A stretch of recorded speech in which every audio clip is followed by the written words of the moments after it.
बिस्मिल्लाहिर्रहमानिर्रहीम, अस्सलाम वालेकुम। होपफुली आप सब बिल्कुल ठीक ठाक और साथ खैरियत से होगे और आप सब लोगों को मेरी आवाज़ बिल्कुल क्लियर आ रही होगी। आई एम रियली सॉरी, यहाँ से कोई प्रॉब्लम आ रहा था हेडफोन का।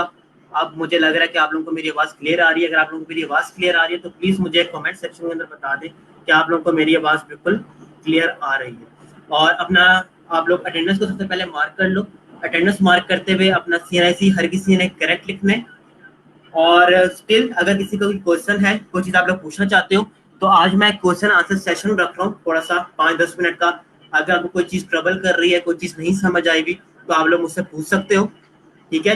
प्लीज पूरे लेक्चर रिपीट करने का मत कहना। कोई टेक्निकल बात है, कोई चीज आप पूछना चाहते हो, कोई कॉन्सेप्ट क्लियर नहीं हुआ, तो आप लोग उस चीज के बारे में पूछ सकते हो। तो मैं आपको उस चीज के बारे में बता दूंगा। ठीक है। इसके बाद आज का जो हमारा लेक्चर होगा वो डिजाइनिंग प्रिंसिपल्स के हवाले से होगा कि डिजाइन के कौन कौन से प्रिंसिपल्स होते हैं, क्या रूल्स होते हैं डिजाइनिंग के, वो हम लोग डिस्कस करेंगे। और इसके बाद हम लोग फोटोशॉप को स्टार्ट करेंगे। इसलिए अगर किसी का कोई भी क्वेश्चन है तो प्लीज आप लोग क्वेश्चन कर सकते हो। यहाँ पर मैंने स्ट्रीम यार्ड का लिंक भी दिया हुआ है। आप लोग इस स्ट्रीम यार्ड के लिंक के थ्रू मेरे साथ कनेक्ट करके भी क्वेश्चन पूछ सकते हो। ठीक है। अगर क्वेश्चन नहीं पूछने, सब कुछ क्लियर है, तब भी मुझे यहाँ पर बता दो ताकि मैं लेक्चर को आगे बढ़ा सकूँ।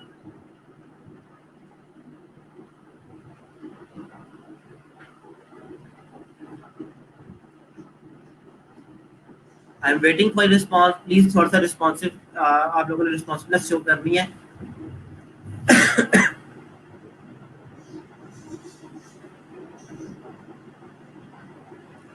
और आई बिलीव यहाँ तक कि आप लोगों को चीजें क्लियर हैं और आप लोगों के पास कोई भी सवाल मौजूद नहीं है। So keeping that in mind, मैं लेक्चर को स्टार्ट करता हूँ। आज भी हम लोग कुछ डिजाइन को व्यू करने वाले और आज हम लोग कुछ लोगोस को देखने वाले। ठीक है। कि हमारे पास किस किस तरह के लोगोस हम लोग और बनाते हैं, या मैं आपको कुछ एग्जांपल्स दिखाने वाला हूँ लोगोस की। आप लोग हमेशा पसंद करते हो कि एक लोगो के अंदर डिफरेंट कलर्स आए, और मैं अमूमन आप लोगों को कहता हूँ कि लोगो जब भी बना रहा हो तो सबसे पहले आप लोगों ने ब्लैक एंड व्हाइट बनाना है। तो आज हम लोग कुछ कलर्स वाले लोगोस देखने वाले हैं और उसके बिहाइंड जो कॉन्सेप्ट होगा उस कॉन्सेप्ट को भी हम लोग समझने की कोशिश करेंगे। ठीक है। तो चलिए जी स्टार्ट करते हैं। लास्ट हम लोगों ने यहाँ तक कुछ ब्राउचर्स को देखा था। ठीक है। कि हमारे पास ब्राउचर्स कैसे बने हुए होते हैं। आई गेस हम लोगों ने इस ब्राउचर को नहीं देखा था। ये जो कल आप लोगों को मैंने एक ब्राउचर बनाने के लिए दिया था, बाइफोल्ड ब्राउचर, असाइनमेंट के अंदर ब्राउचर बनाने के बाद आप लोगों ने उसका एक मॉकअप क्रिएट किया था। ठीक है। ये वही आपके पास बाइफोल्ड ब्राउचर है जो कि बंद होने के बाद ऐसा लग रहा है और खुलने के बाद ये आपके पास कुछ ऐसा लग रहा है। अब इसके अंदर देखिए आपके पास कंटेंट कितना ज्यादा है। यहाँ पर आपके पास टेक्सचुअल डिटेल्स कितनी ज्यादा है और किस तरीके से उनको ऑर्गेनाइज किया हुआ है कि कोई भी ऐसी चीज नहीं लग रही कि कोई चीज किसी चीज के ऊपर आ रही हो। ठीक है। या कोई चीज किसी चीज के ऊपर चढ़ रही हो। आप खुद देख सकते हो, मैं बहुत ही आसान लैंग्वेज में आप लोगों को बता रहा हूँ कि यहाँ पर हमारे पास टेक्स्ट के अंदर इतना क्लियरेंस होनी चाहिए कि हम लोग चीजों को आराम से रीड कर सकें। ठीक है। कुछ ये आपके सामने टेक्स्ट मौजूद है, जरा प्लीज आप लोग इस टेक्स्ट को पढ़ लो। इसके बाद हम लोग आगे मूव करते हैं। ये ब्राउचर में मैं ज्यादा डिस्कस इसलिए नहीं कर रहा क्योंकि यह चीज आप लोग कल कर चुके हो और पढ़ने के बाद आप लोग इस ब्राउचर के अंदर क्या हुआ है सारी की सारी चीज समझ आ जाएगी। अच्छा, इसके अंदर अगर आपको कोई चीज कोई पॉइंट समझ ना आए तो आप लोग कमेंट के अंदर वो चीज लिख सकते हो। मैं आज चाह रहा हूँ कि लेक्चर हमारा इंटरेक्टिव रहे और मैं आप लोगों से चीजें ही पूछ पूछ कर आगे बढ़ूंगा।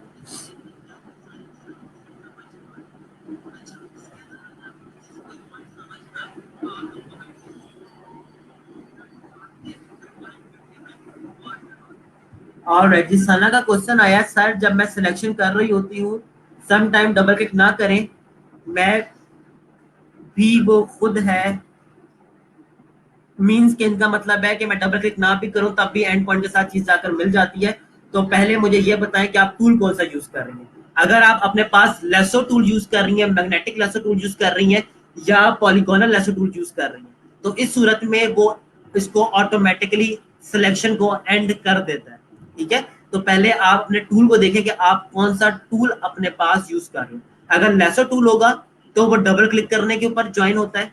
अगर वो मैग्नेटिक लेसर टूल है तब भी वो डबल क्लिक करने पे ज्वाइन होगा। लेकिन अगर वो लेसर टूल है तो वो सिंपली जैसे ही आप सिलेक्शन बनाओगे वो ऑटोमेटिकली एंडिंग पॉइंट को स्टार्टिंग पॉइंट के साथ मिला देगा।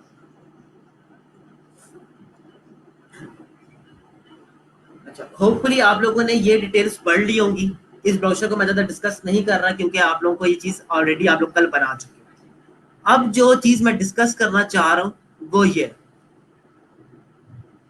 अब प्लीज टेक योर टाइम और इस कॉन्सेप्ट को जरा पढ़ें। ये जो आपके सामने यहाँ पर टेक्स्ट लिखा हुआ है, इस टेक्स्ट को पढ़ें और इसके बाद इस लोगो को देखें।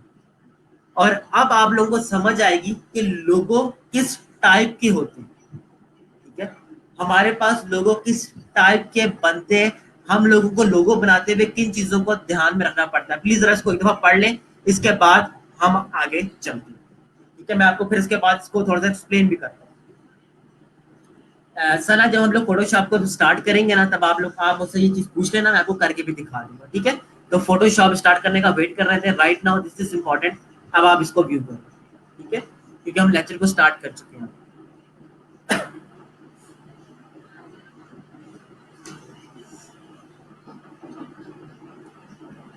सो सी दिस के कितना क्लीन और कितना जबरदस्त लोगो ये बना हुआ है।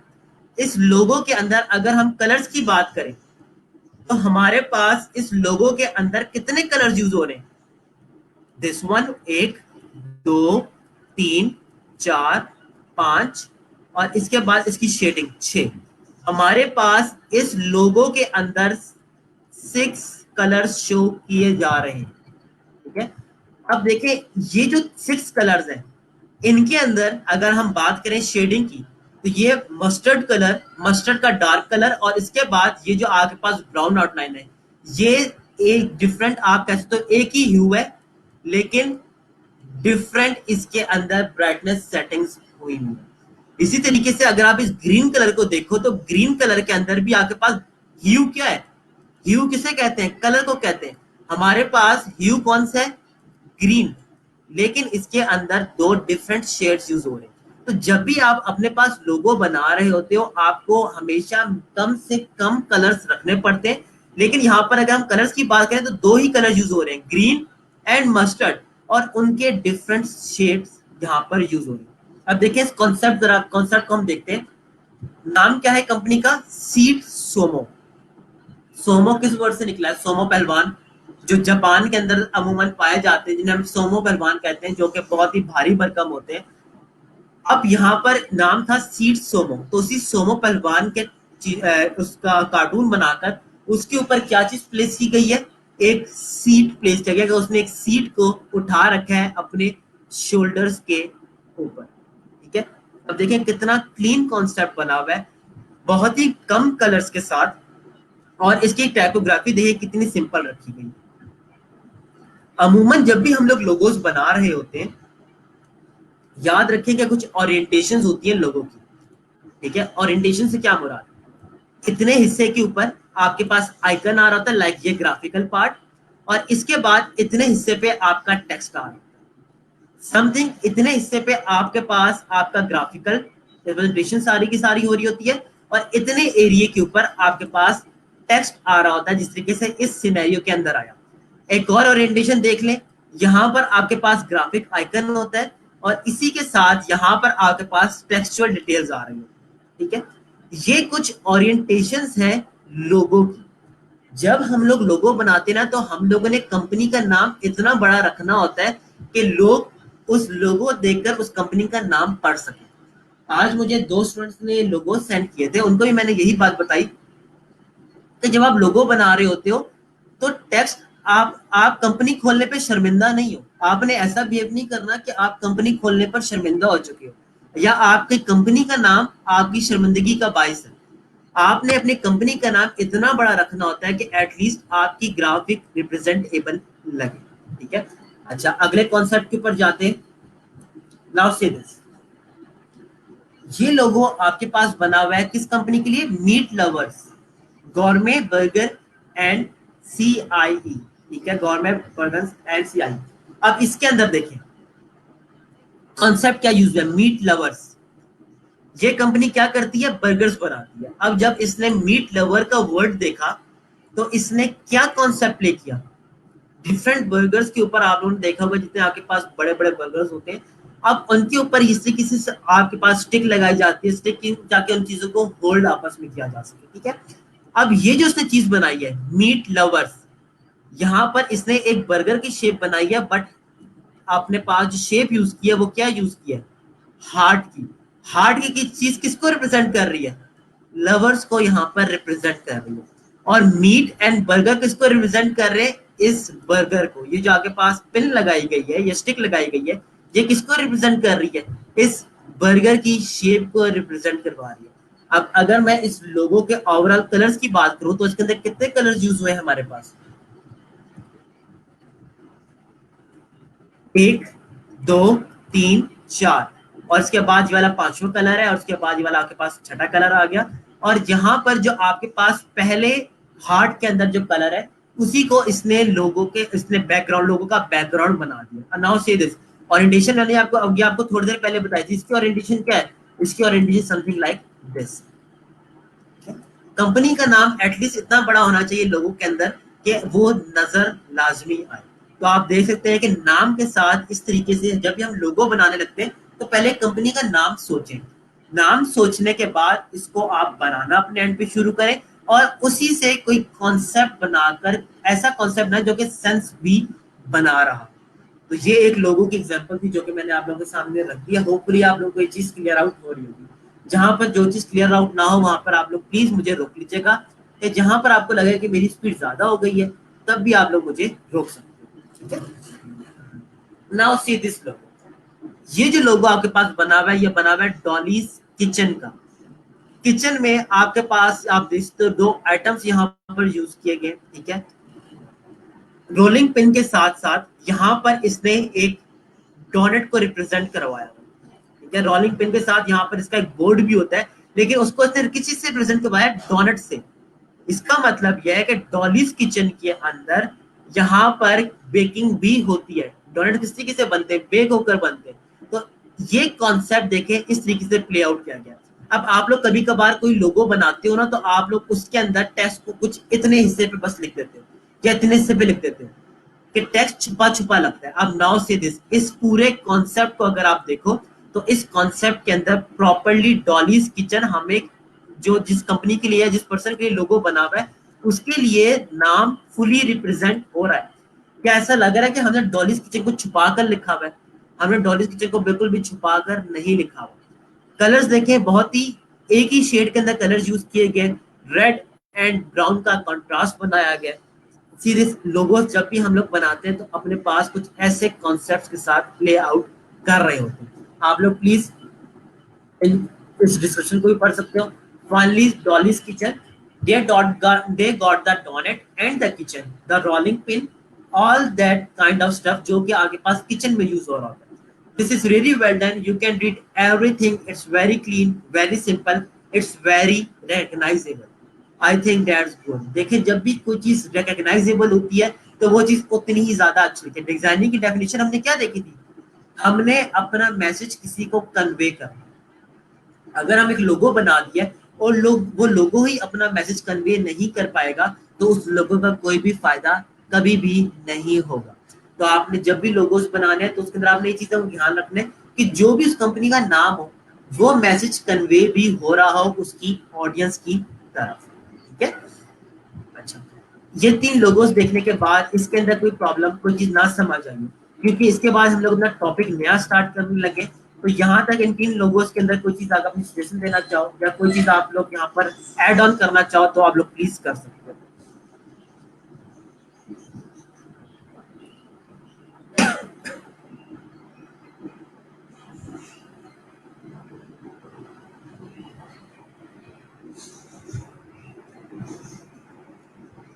Please students, I know theoretical चीजें थोड़ी सी बोरिंग लगती है, लेकिन ये चीजें बहुत ज्यादा इंपॉर्टेंट है, ठीक है।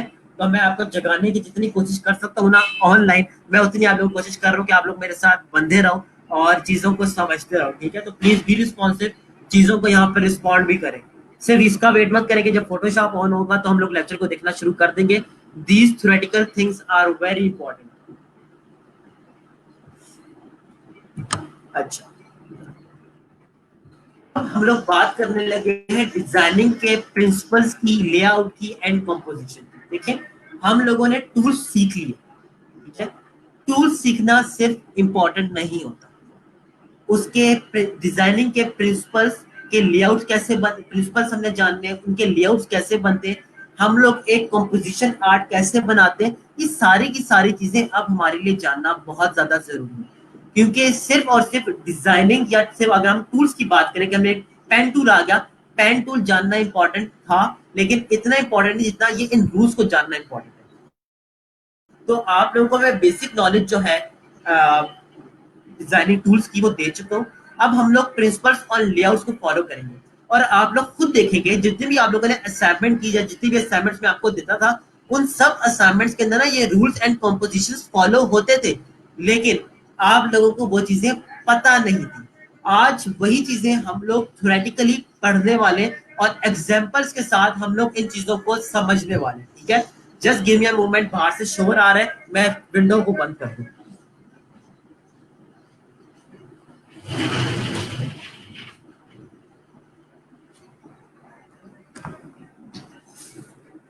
Alright, principles and layout composition क्या चीजें हैं, अब उनके बारे में पढ़ते हैं।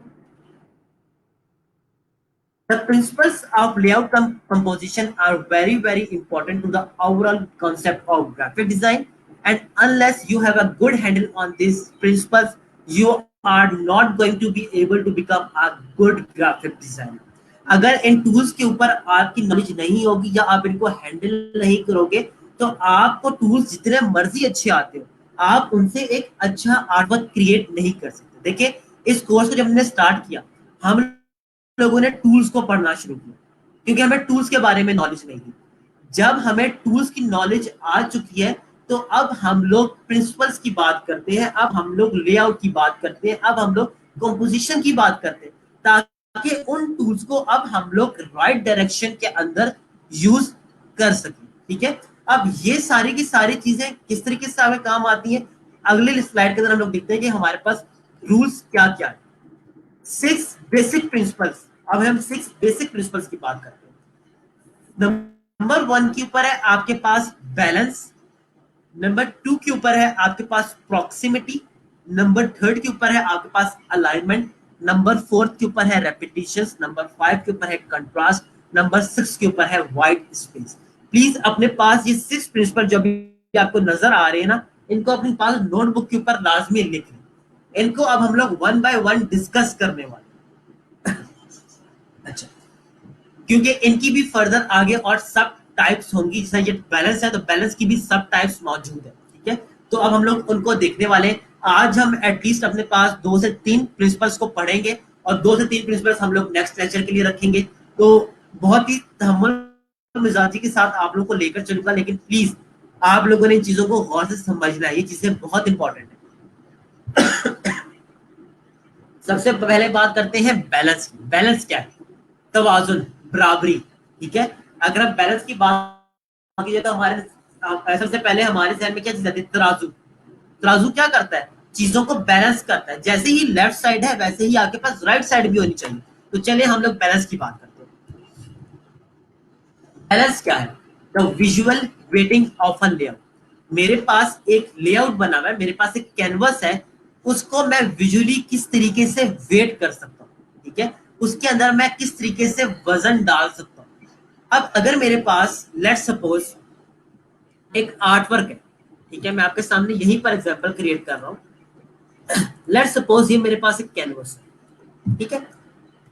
अगर मैं अपने सारे का सारा आर्ट वर्क इस हिस्से में रख दूं, और यहां पर सारी की सारी जगह खाली रख दूं, ठीक है। अगर मैं सारी की सारी जगह खाली रख दूं, तो क्या मेरा डिजाइन अच्छा लगेगा? इस डिजाइन के अंदर बैलेंस नहीं है। ऐसा लग रहा है कि ये वाला कोना मेरे पास भारी हुआ है, लेकिन बाकी जगह मेरे पास खाली आ, ठीक है। तो इसे विजुअल वेटिंग कहते हैं। अब ये विजुअल वेटिंग किस तरीके से आगे और एग्जांपल्स आती है, तो मैं आपको समझाता हूँ इसके बारे में। 3 तरह के बैलेंस होते हैं, ठीक है। पहला बैलेंस आपके पास होता है symmetrical, second one is called asymmetrical, and third one is called radial. अब सिमेट्रिकल से क्या मुराद है? सिमेट्रिकल से मुराद आपके पास कुछ ऐसे डिजाइन है। पहले मैं आपको गूगल के थ्रू दिखाता हूँ। देखिए सिमेट्रिकल डिजाइन कौन कौन से हैं।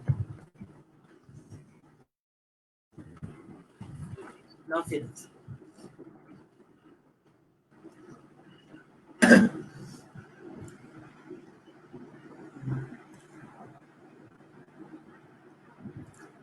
आप लोगों के सामने ये एक डिजाइन आपको शो हो रहा है, ठीक है।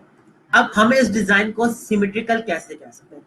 अगर आप लोगों को याद हो, मैंने पेन टूल जब पढ़ा रहा था तो पेन टूल बनाते हुए जब हम लोगों ने पेंगुइन को बनाया था, तो पेंगुइन बनाते हुए हम लोगों ने सिमेट्रिकल ऑब्जेक्ट की बात की थी। सिमेट्रिकल ऑब्जेक्ट की प्रॉपर्टी होपफुली आप लोग को याद होगी, लेकिन अगर ये नहीं याद तो कोई मसला नहीं, मैं उसको दोबारा से रिपीट कर रहा हूँ।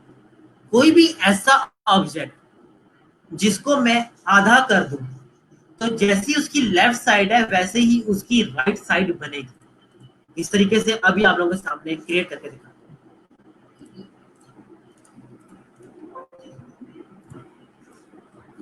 ये मेरे पास एक आर्ट वर्क है, ठीक है।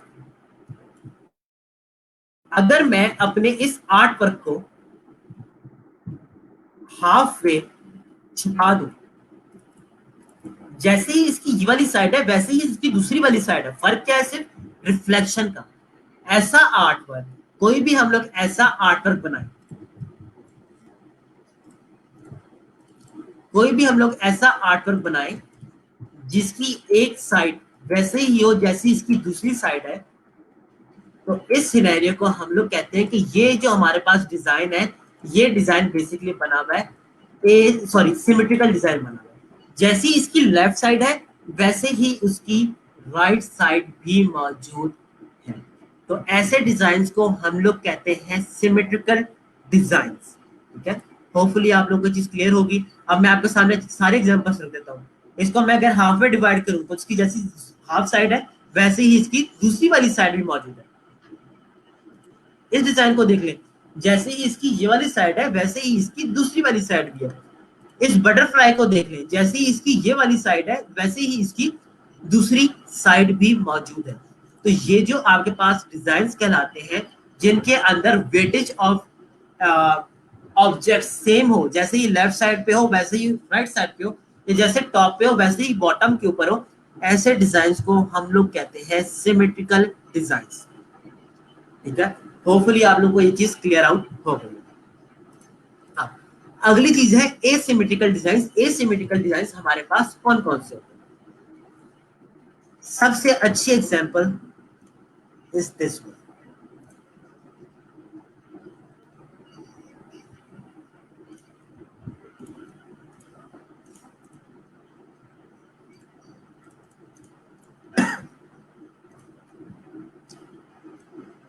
ये जो मैंने अभी आप लोग के सामने दो ऑब्जेक्ट्स ओपन किए, इनके अंदर बैलेंस पाया जाता है, ठीक है। अब आप बात करो सर ये बैलेंस तो नहीं है, ठीक है। ये टाइप है बैलेंस की ही, लेकिन एसिमेट्रिकल। अगर मैं इसकी बात करूं एज इन दिस ऑब्जेक्ट, मैं इसके सामने फ्रेम बना रहा हूं, फ्रेम बना रहा हूं तो आप देख सकते हो, ठीक है। ये जो फ्रेम मैंने बनाया इसकी लेफ्ट साइड पे भी जगह उतनी है, राइट साइड के ऊपर भी जगह उतनी है। लेकिन अगर मैं इस फ्रेम को यहां पर रखूं, सेंटर वाली लाइन वेट तो बना रही है, लेकिन इसकी एक साइड डिफरेंट है, एक साइड डिफरेंट है। लेकिन ये दोनों, ये जो पूरा आर्ट वर्क है ये इस आर्ट बोर्ड के बिल्कुल सेंटर के अंदर आ रहा है, मींस इसके अंदर बैलेंस है, लेकिन इसकी एक साइड चेंज है दूसरी साइड से। तो इस सूरत में हम लोग इस बैलेंस को कहते हैं एसिमेट्रिकल बैलेंस। हमारे पास कभी कभार कुछ ऑब्जेक्ट्स ऐसे आ जाते हैं जहां पर हम लोगों को एसिमेट्रिकल अप्रोच यूज करनी होती है, ठीक है। अच्छा, और आगे चलते हैं। तीसरी जो हमारे पास टाइप थी वो थी रेडियल बैलेंस। हमारे पास अब रेडियल बैलेंस कौन सा। अभी थोड़ी देर पहले हम लोगों ने रेडियल ऑब्जेक्ट देखे थे, ठीक है। अभी मैंने आपको थोड़ी देर पहले जब रेडियल ऑब्जेक्ट्स दिखाए थे, ये इससे पहले मैंने आपको दिखाए थे लाइक दिस।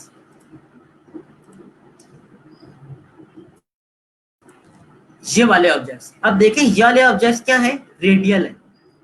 आप देख सकते हो कि ये क्या है, सर्कुलर शेप के अंदर है, मींस कि ये आपके पास रेडियल है। तो ये जो अभी आपके पास बैलेंस नजर आ रहा है, इसे हम लोग रेडियल बैलेंस भी कहते हैं। ठीक है, अब मैं आपके सामने रेडियल बैलेंस लिख भी देता हूँ ताकि आपके सामने जो डिजाइन है आप उनको देख भी सको।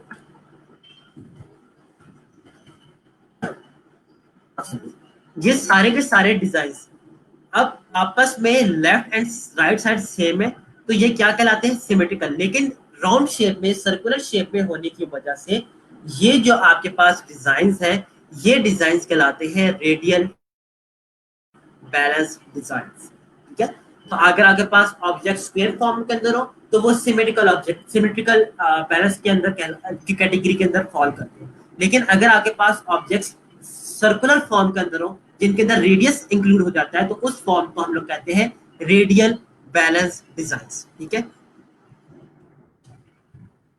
होपफुली आप लोगों को ये बैलेंस समझ आ गया। अभी थोड़ी देर, थोड़ा सा हम और आगे चलेंगे तो मैं इनकी कलेक्टिवली आप लोगों को और एग्जांपल्स भी दिखाऊंगा, तो आप लोगों के जहन में ये चीज और ज्यादा अच्छे से क्लियर आउट होती चली जाएगी। ठीक है, तो परेशान नहीं होना वैसे। लेकिन अगर आपको कोई डाउट है, कोई चीज आप पूछना चाहते हैं, तो आप लोग प्लीज पूछ सकते हैं कॉमेंट्स के अंदर।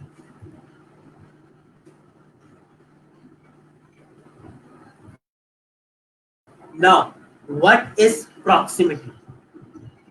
प्रॉक्सिमिटी समथिंग कि हमारे आइटम्स या हमारे ऑब्जेक्ट्स किस तरीके से ग्रुप और स्पेस हुए हुए। ठीक है, या हम लोग उनको कितनी सेपरेशन या कितने डिस्टेंस के बाद रख रहे हैं, ये सारी की सारी चीज आपकी प्रॉक्सिमिटी कहलाती है। अब मैं आपके सामने एग्जांपल ओपन करता हूं, लाइक दिस।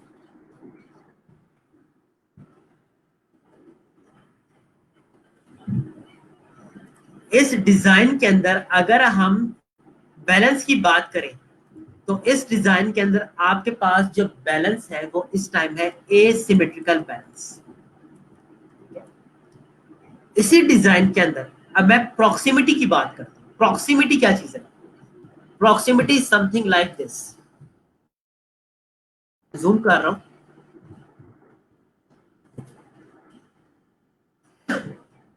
आपका टाइटल इस जगह के ऊपर आ रहा है। ठीक है, आपकी डिस्क्रिप्शन इस जगह के ऊपर आ रही है, आपकी बायो डिस्क्रिप्शन इस जगह के ऊपर आ रही है। ये ऑब्जेक्ट्स ना है तो टेक्सचुअली, लेकिन देखिए एड्रेस एक अलग तरीके से डिस्प्ले हो रहा है। अगर मैं इनके ग्रुप्स बना दूं, ठीक है, ग्रुप्स से मुराद, ग्रुप्स किन चीजों के बनते हैं, सिमिलर ऑब्जेक्ट्स के आपके पास ग्रुप बनते हैं। अगर मेरे पास इंसान और डिफरेंट तरह के जानवर दे दी जाए और मुझे कहा जाए कि इनको दो ग्रुप्स में बांट दो, तो मैं कैसे ग्रुप बनाऊंगा? एक इंसानों का ग्रुप बना दूंगा, एक जानवरों का ग्रुप बना दूंगा। या मुझे कहा जाए मुझे इंसेक्ट्स दिए जाए, या मुझे क्या जाए बर्ड्स दिए जाए और एनिमल्स दिए जाए, और मुझे कहा जाए कि आप बर्ड्स को और जो दूसरे एनिमल्स हैं आप उनको अलग अलग कर लो, तो मैं ऐसे एनिमल जो कि जंगल में चलते फिरते हैं मैं उनको अलग कर लूंगा, बर्ड्स जो कि उड़ते हैं मैं उनकी कैटेगरी को अलग कर लूंगा। तो इस तरीके से मैं इनके ग्रुप्स बनाता चला जाऊंगा। यहीं पर अब देखें टाइटल का एक अलग ग्रुप है, यहाँ पर आपके पास डिस्क्रिप्शन जो भी आती है उसका एक अलग ग्रुप बनता है। अब ऐसा नहीं हो, मैंने जब आपको, आप लोग गिग बना रहे थे, गिग्स बनाते मैंने आपको क्या बताया था, इंट्रोडक्शन का एक अलग ग्रुप बनेगा। इसके बाद जो आप ऑफरिंग दे रहे होगे आप उसका एक अलग से लाइन स्पेसिंग देकर आप टेक्स्ट डिटेल्स को लिखोगे। इसके बाद आप दोबारा स्पेस दोगे, लाइन स्पेस दोगे, और इसके बाद ग्रीटिंग्स, आखिर की जो एंडिंग ग्रीटिंग्स होंगी वो आप दे सकते हो। तो ये सारी की सारी चीजें मैंने आपको बताई थी। ये क्या चीज थी? प्रॉक्सिमिटी थी, कि चीजों को आप लोगों ने ग्रुप किस तरीके से करना है। अब देखें अगर मैं टेक्स्ट की बात करूं, ओवरऑल टेक्स्ट ग्रुप बनाऊं, तो टेक्स्ट मेरे पास कुछ इस तरीके से ऑर्गेनाइज हुआ है। मैं कलर चेंज कर देता हूँ। टेक्स्ट मेरे पास कुछ ऐसे ऑर्गेनाइज हुआ है, और मेरे पास जो ग्राफिकल ऑब्जेक्ट्स हैं वो कुछ इस हिस्से के ऊपर ज्यादा आ रहे हैं। तो यहाँ पर भी हमने क्या कर दिया, ग्रुपिंग कर दी, हम लोगों ने प्रॉक्सिमिटी डिफाइन कर दी। ठीक है, और एग्जांपल देखते हैं तो आपको चीजें और क्लियर आउट होती चली। मैं आपके सामने यहाँ पर right now flash screen open कर रहा हूँ,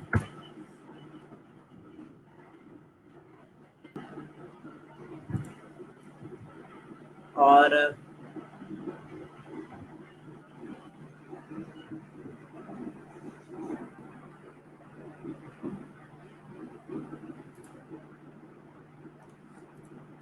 एक अच्छी क्वालिटी के अंदर फ्लायर मिला। आप इस फ्लायर को आप देखो, इस फ्लायर के अंदर प्रॉक्सिमिटी अगर डिफाइन की जाए तो प्रॉक्सिमिटी क्या है कि ग्राफिक इस हिस्से में और आपके पास टेक्सचुअल डिटेल्स इस हिस्से के अंदर है।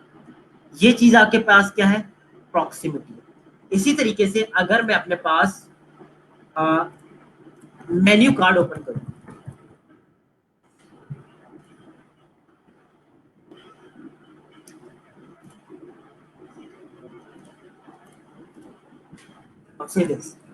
इसके अंदर प्रॉक्सिमिटी क्या है।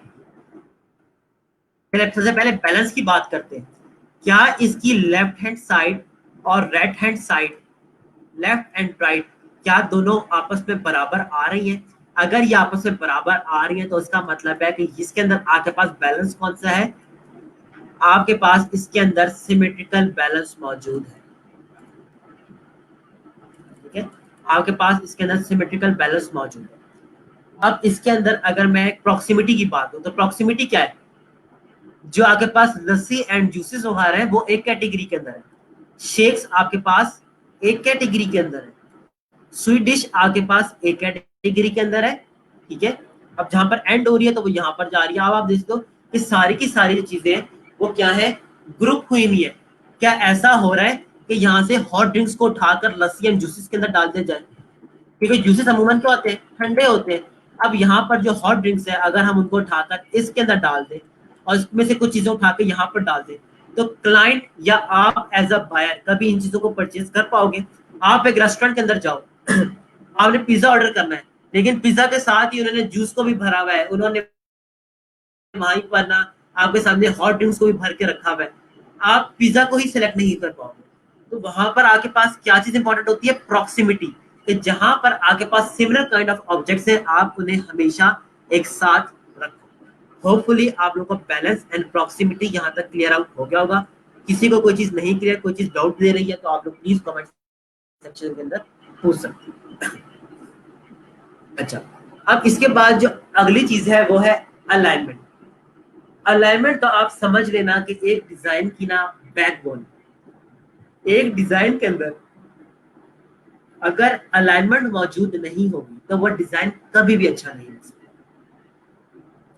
अमूमन ये वाले लेक्चर्स होते हैं ना, जब मैं पढ़ा रहा होता हूँ तो मैं स्टूडेंट से ना ये चीजें इंटरेक्ट करके खुद से पूछता हूँ, क्योंकि ये चीजें अब आप लोगों को भी समझ आ रही होंगी। इसके अंदर अगर मैं अलाइनमेंट की बात करूं, जो मैंने चीजें मार्क की है, इसके अंदर अलाइनमेंट मेरे पास कौन सी है, इसके अंदर मेरे पास सेंटर अलाइनमेंट है। ऐसा ही है। अगर मैं यहीं पर कलर चेंज करके मैं एक और आपके पास अलाइनमेंट बनाता हूँ, अगर मैं इस टेक्स्ट की बात करूं तो ये सारे का सारा टेक्स्ट क्या है, आपके पास लेफ्ट अलाइंड है। ऐसा है। इस टेक्स्ट को अगर मैं देखूं तो ये आपके पास अलाइनमेंट कौन कौन सी है, इसकी अलाइनमेंट, इसकी सारी की सारी अलाइनमेंट आपके पास राइट अलाइनमेंट है। अब राइट अलाइनमेंट क्यों है, क्योंकि देखें ये वाला पोर्शन इसका बराबरी के साथ आ रहा है, सिर्फ ये वाले पोर्शन के अंदर थोड़ा सा 19-20 का फर्क आता है डिजिट्स की वजह से, लेकिन ये वाला जो एरिया है इस सब का क्या आएगा, बराबर आ रहा होगा। अब इस पूरे के अंदर अगर देखें तो 3 तरह की अलाइनमेंट यूज हुई हुई है, सेंटर, लेफ्ट एंड राइट। लेकिन अगर मैं इस ओवल की बात करूं,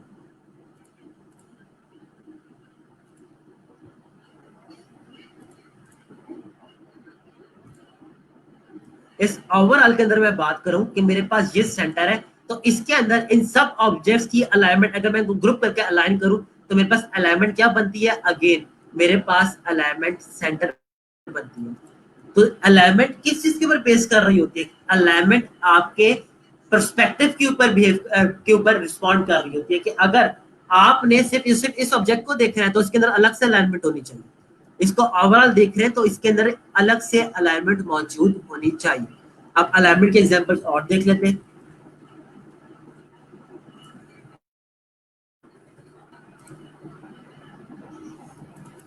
सीरीज, इसके अंदर आपके पास अलाइनमेंट कौन सी यूज हो रही है, टेक्स्ट के ऊपर आप देख सकते हो कि हर किसी के अंदर आपके पास अलाइनमेंट यूज हो रही है, लेफ्ट अलाइनमेंट।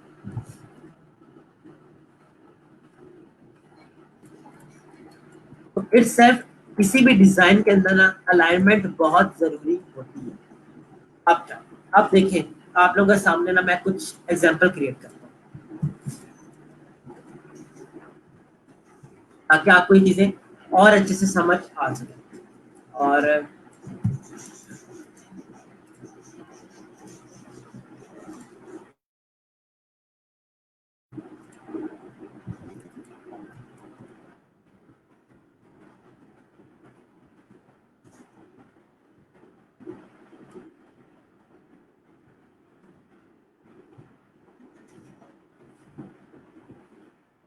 मैंने एक ऑब्जेक्ट बनाया जो कि पॉलीगॉन है नहीं, लेकिन पॉलीगॉन आपके पास एक तरह से लग रहा है लेकिन पॉलीगॉन है नहीं।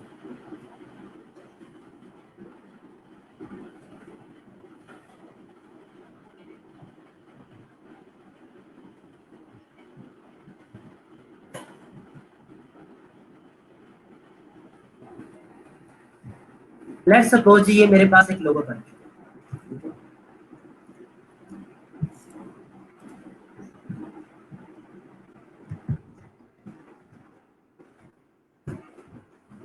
इसके अंदर लूपिंग हो रही थी तो मैं यहाँ पर कंपनी का नाम ले देता हूँ लूपिंग प्रोडक्शंस।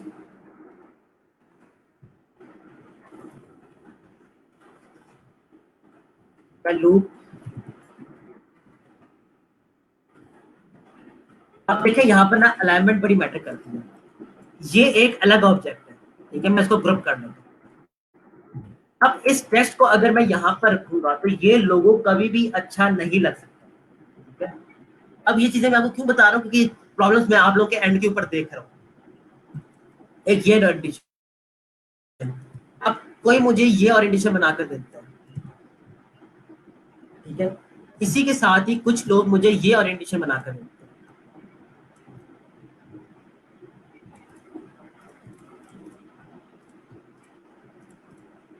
देखिए अब इसको इस चीज को जरा समझने की कोशिश करें। आप ऑब्जेक्ट जितना मर्जी अच्छा बना लें, जब तक आप उसकी अलाइनमेंट अच्छी नहीं करेंगे वो ऑब्जेक्ट आपके पास अच्छा नहीं लग सकता। देखिए मैं इसी की अलाइनमेंट आपको करके दिखाता हूं। इसको सेंटर में रख रहा हूँ, सेंटर के अंदर बैलेंस भी रखूंगा,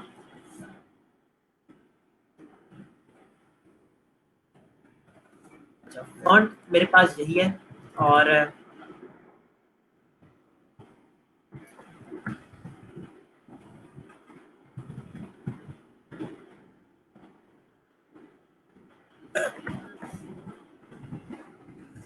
ये टैगलाइन मैंने खुद से भी बना ली है, ठीक है।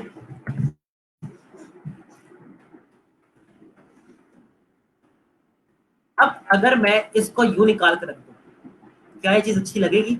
अब इसकी भी वेरिएशन मैं आपको दिखाता हूँ। कभी कुछ लोग मुझे कभी जब चीजें बेच रहे थे तो इस तरीके से बेच देते, तो देखो आप चीज जितनी मर्जी अच्छी बना लो लेकिन ये चीज अच्छी कभी भी नहीं लगेगी। अगर आपने इसको अच्छा बनाना है ना तो आपको हमेशा अलाइनमेंट का सहारा लेना पड़ेगा। इन दोनों को सिलेक्ट किया, अलाइनमेंट में गए, सेंटर कर, ठीक है।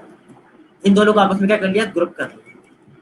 ग्रुप करने के बाद इन दोनों को सिलेक्ट किया, इसको बेस रखा एंड इसको, अब सीधे ये जो अभी आपके सामने ये चीज बनी है, ये सब चीजें सेम थी लेकिन जो चीज अच्छी लग रही है वो क्या लग रही है, ऐसा डिजाइन जिसके अंदर बैलेंस आ रहा है, ठीक है, जिसके अंदर बैलेंस आ रहा है, जिसके अंदर अलाइनमेंट मौजूद है, जिसके अंदर प्रॉक्सिमिटी मौजूद है। अब इसको मैं कॉन्सेप्ट को जाओ के पास टेक्स्ट है, इसको मैं ऊपर भी लेकर चला जाऊं तो कोई हर्ज नहीं है। ये एज एन वन एंटिटी काम कर रहा है, ठीक है, एंड ये एक अलग से एंटिटी काम कर रहा है। अब यहीं पर अगर आप ना कंपनी का नाम ऐसे रख देते हो जैसे कंपनी खोल के शर्मिंदा होने लग गए हम लोग, तो ऐसी देखिए चीजें अच्छी नहीं लग रही है। हमेशा इतना बड़ा आपके पास लोगो रखें कि कोई भी बंदा उसको सिंपल व्यू कर ले पहली नजर के अंदर, ठीक हो गया। तो अलाइनमेंट आपके पास कुछ इस तरीके से काम कर रही होती है। अच्छा मैं आपके सामने कुछ एग्जांपल्स रख लेता हूँ सीधे से। अब इसको जरा गौर से देखें, बहुत ही जबरदस्त किस्म का डिजाइन बना क्योंकि इसके अंदर तकरीबन सारे के सारे रूल्स ना आते हैं, इसलिए मैं इसको जबरदस्त कह रहा हूं। क्या इसके अंदर आज हम लोग सिर्फ तीन चीजें पढ़ने वाले हैं और तीन चीजें मैं अभी आप लोगों से पूछता हूँ, क्या इसके अंदर आप लोगों ने अपने पास चीजें लिखी हुई होंगी, क्या इसके अंदर बैलेंस बैलेंस मौजूद है? अगर बैलेंस मौजूद है तो उसकी टाइप कौन सी है? मुझे टाइप आप लोग कमेंट करके बताओ, ठीक है। इसके अंदर आपके पास अलाइनमेंट कौन सी है, ये आप लोग अब मुझे कमेंट करके बताओ कि बैलेंस कौन सा है इसके अंदर। ओवरऑल डिजाइन की बात कर रहा हूं, ठीक है, कि ओवरऑल डिजाइन की इसकी टाइप कौन सी है और एलिमेंट की टाइप कौन सी है, ठीक है? क्या इस डिजाइन का प्रॉक्सिमिटी है? प्रॉक्सिमिटी से मुराद देखिए, ये आपके पास ये एक अलग, ये अलग ऑब्जेक्ट, अलग अलग आपस में क्या हो रहे हैं, ग्रुप हो रहे हैं।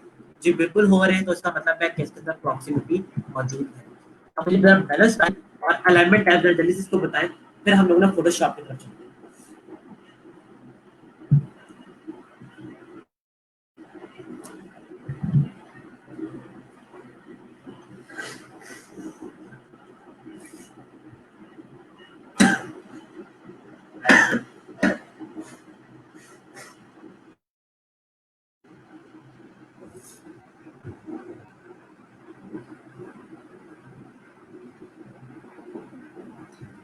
जी बिल्कुल, इसके अंदर अलाइनमेंट आपके पास सेंटर में है।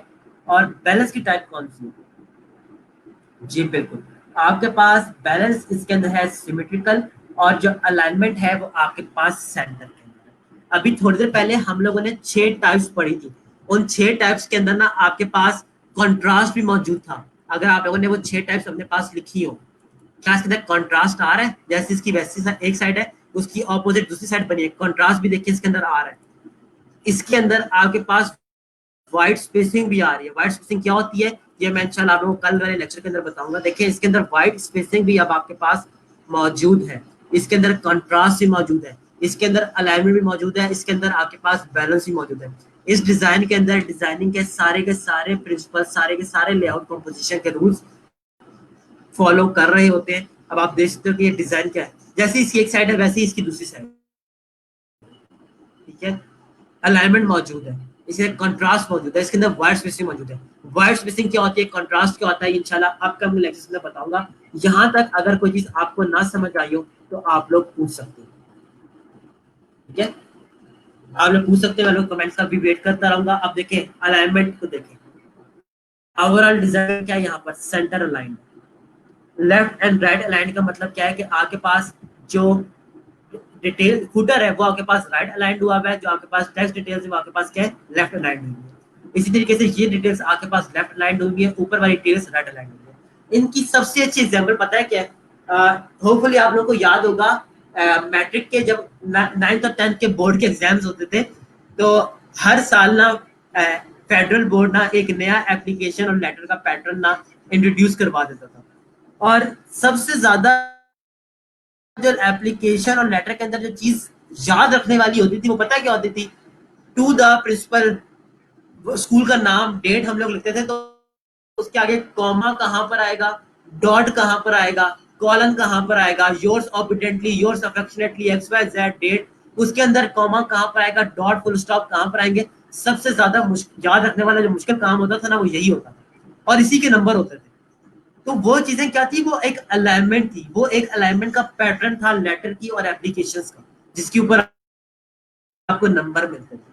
अब अगर आप इसी एग्जाम्पल के ऊपर फोकस करो तो क्या ये वही चीजें नहीं है? क्या ये वही चीजें नहीं है? टू द प्रिंसिपल, सारी डिस्क्रिप्शन आ गई वहां पे, मैं योर्स ऑबिडेंटली, योर्स अफेक्शनेटली, इस तरह की चीजें लिख देते हैं। यहीं पर ही उर्दू में अगर लिख देते तो बाखिदमत जनाब प्रिंसिपल साहिबा, स्कूल का नाम, अस्सलाम वालेकुम जनाब आली, गुजारिश है कि ब्ला ब्ला ब्ला, हम लोग ये चीजें लिखते थे। ये सारी की सारी चीजें क्या होती थी, ये अलाइनमेंट्स होती थी। ये मैंने आपको शुरू में बताया, ये सारी की सारी वो चीजें जो कि आपको ऑलरेडी पता है, लेकिन आपको सिर्फ ये नहीं पता कि ये डिजाइनिंग के अंदर भी यूज होती है। अब आप देख सकते हो, हेडर अलग से लेफ्ट अलाइंड हो रहा है, फूटर अलग से राइट लेफ्ट अलाइंड पे हो रहा है, हेडर राइट अलाइंड हो रहा है, और डिस्क्रिप्शन आपके पास अगेन लेफ्ट अलाइंड हो रही है। तो ये सारी की सारी चीजें क्या है, ये वही बेसिक कॉन्सेप्ट है जो कि हम लोग हमेशा से पढ़ते आ रहे हैं। सिर्फ अब हम लोगों को उन चीजों को डिजाइनिंग के अंदर इम्प्लीमेंट करने की जरूरत, ठीक है।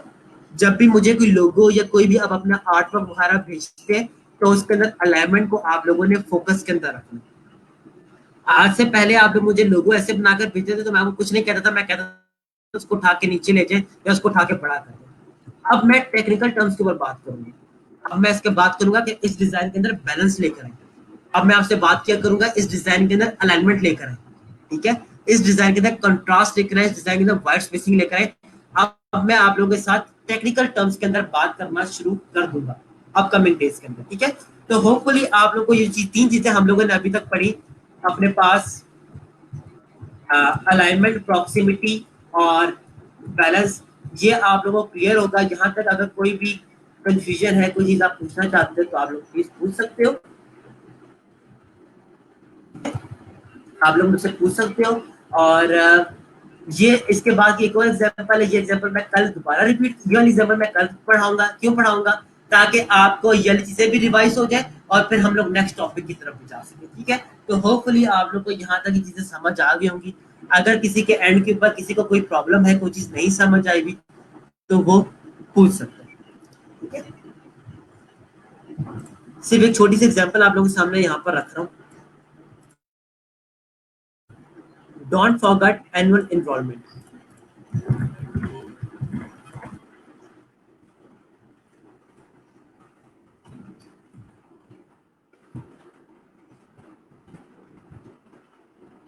अब देखें, मेरे पास ये टेक्स्ट है।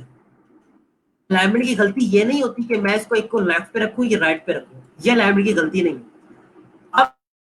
अब गलती क्या है कि देखें ये दोनों चीजें एक दूसरे से बिलोंग कर रही हैं।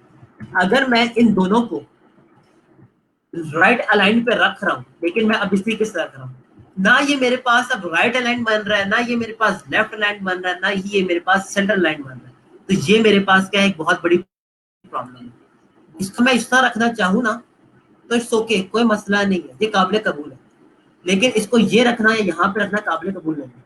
या तो सेंटर में रखें, या लेफ्ट पे रखें, या राइट पे रखें। अगर राइट पे रखें तो इस तरीके से नहीं रखना, इनको आपस में क्या करना है, अलाइन करना है। ये चीजें आपके आर्ट वर्क को अच्छा बनाती है। अब इसी के अंदर अगर आप मुझे कहोगे सर इसके अंदर जरा बैलेंस भी लेकर आ जाए, तो बैलेंस बनाने के लिए मैं क्या करूंगा, बैलेंस बनाने के लिए मैं ऐसा ऑब्जेक्ट यूज करूंगा ना से। अब ये जो आपके पास डिजाइन है, अगर मैं इसको इस तरीके से काउंट करूं कि ये मेरे पास डिजाइन है, इसके अंदर क्या बैलेंस आ रहा है, जैसी लेफ्ट साइड है वैसे ही राइट साइड क्या हो रही है, बैलेंस हो रही है आपस में, ठीक है। सिर्फ बैलेंस किस वजह से आया, इस बार को ऐड करने की वजह से,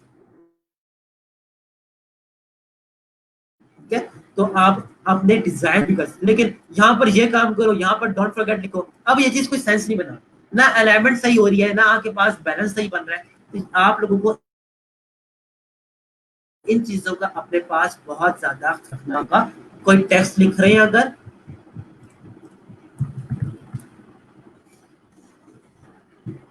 अगर आप लोग अपने पास कोई टेक्स्ट लिख रहे हैं तो मेक श्योर कि उस टेक्स्ट की एक प्रॉपर अलाइनमेंट हो। अब मैं टेक्स्ट को यहाँ पर इस तरीके से लिख रहा हूँ, तो इस टेक्स्ट की एक प्रॉपर अलाइनमेंट होनी चाहिए। अब बैलेंस कैसे आएगा कि मैं इसको इसके नीचे ही रखूं, इस तरीके से बैलेंस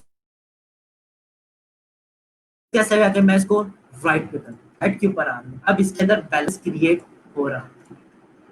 होपफुली आप लोग को ये वाली चीजें समझ, छोटी छोटी चीजें लेकिन बहुत काम की चीजें, होपफुली ये चीजें सारी आपको समझ आ रही होंगी। यहाँ तक अगर आप लोगों को क्लियर है तो कमेंट्स में मुझे बता दो, और अपने पास फोटोशॉप को भी ऑन कर लो, फोटोशॉप को ऑन करके मुझे बता दो। और आई बिलीव कि यहाँ तक आप लोगों को चीजें क्लियर होगी, बट स्टिल अगर कोई चीज नहीं क्लियर तो आप लोग मुझसे पूछ सकते हैं।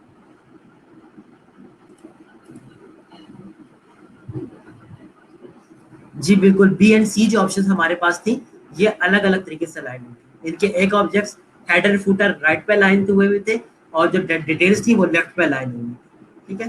तो ये अलाइनमेंट की डिफरेंट अप्रोचेस है जिनको हम लोग अपने पास यूज कर सकते हैं।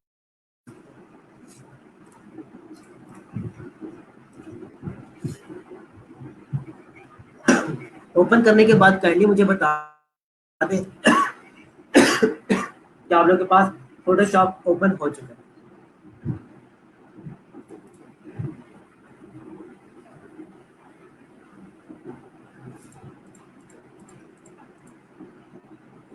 फोटोशॉप भी साथ में ओपन करें, और मुझे जरा जल्दी से कोई बताए कि जो नॉर्मल पिक्चर, ये जो हम लोग के पास ट्रेडिशनल फोटो एल्बम्स बनते थे, इसकी पिक्चर का साइज क्या होता है?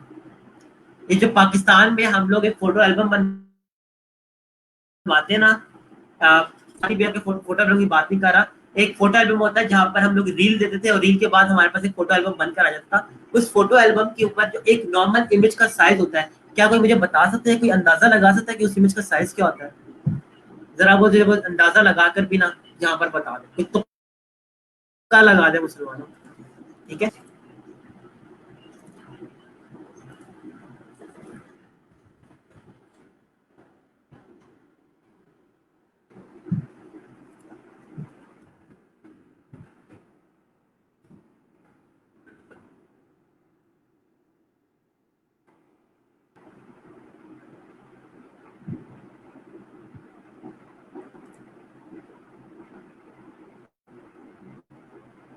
ऑलराइट। जी बिल्कुल, आपने ठीक बताया। हमारे पास एक नॉर्मल इमेज की साइज जो कि हम लोग अमूमन फोटो एल्बम्स में लगाते हैं, उसका साइज होता है 6x4। यहाँ पर सलीम आपने भी ठीक बताया, 5x7 की फोटोज भी होती है, लेकिन जो अमूमन फोटोग्राफर्स जो फोटो एल्बम आपको बना के देते हैं वो 6x4 का बना के देते हैं। 5x7 फोटो एल्बम की अगर आप डिमांड करते हैं तो आपसे ज्यादा पैसे चार्ज किए जाते हैं। ठीक है, तो 5x7 नहीं, आपके पास 6x4 या 4x6 का एक साइज होता है जो कि क्रिएट किया जाता है। ठीक है। अब मैं यहाँ पर ना आपके सामने कोई वेडिंग पिक्चर निकाल, ये पिक्चर मैं इसलिए वेडिंग पिक्चर निकाल रहा हूँ क्योंकि आपको यहाँ पर बता सकूं कि हमारे पास फोटो एल्बम किस तरीके से बन रहे हैं। चलिए, ये एक अच्छी क्वालिटी साइज है। ठीक है, तो मैं इसको अपने पास ओपन कर देता हूँ।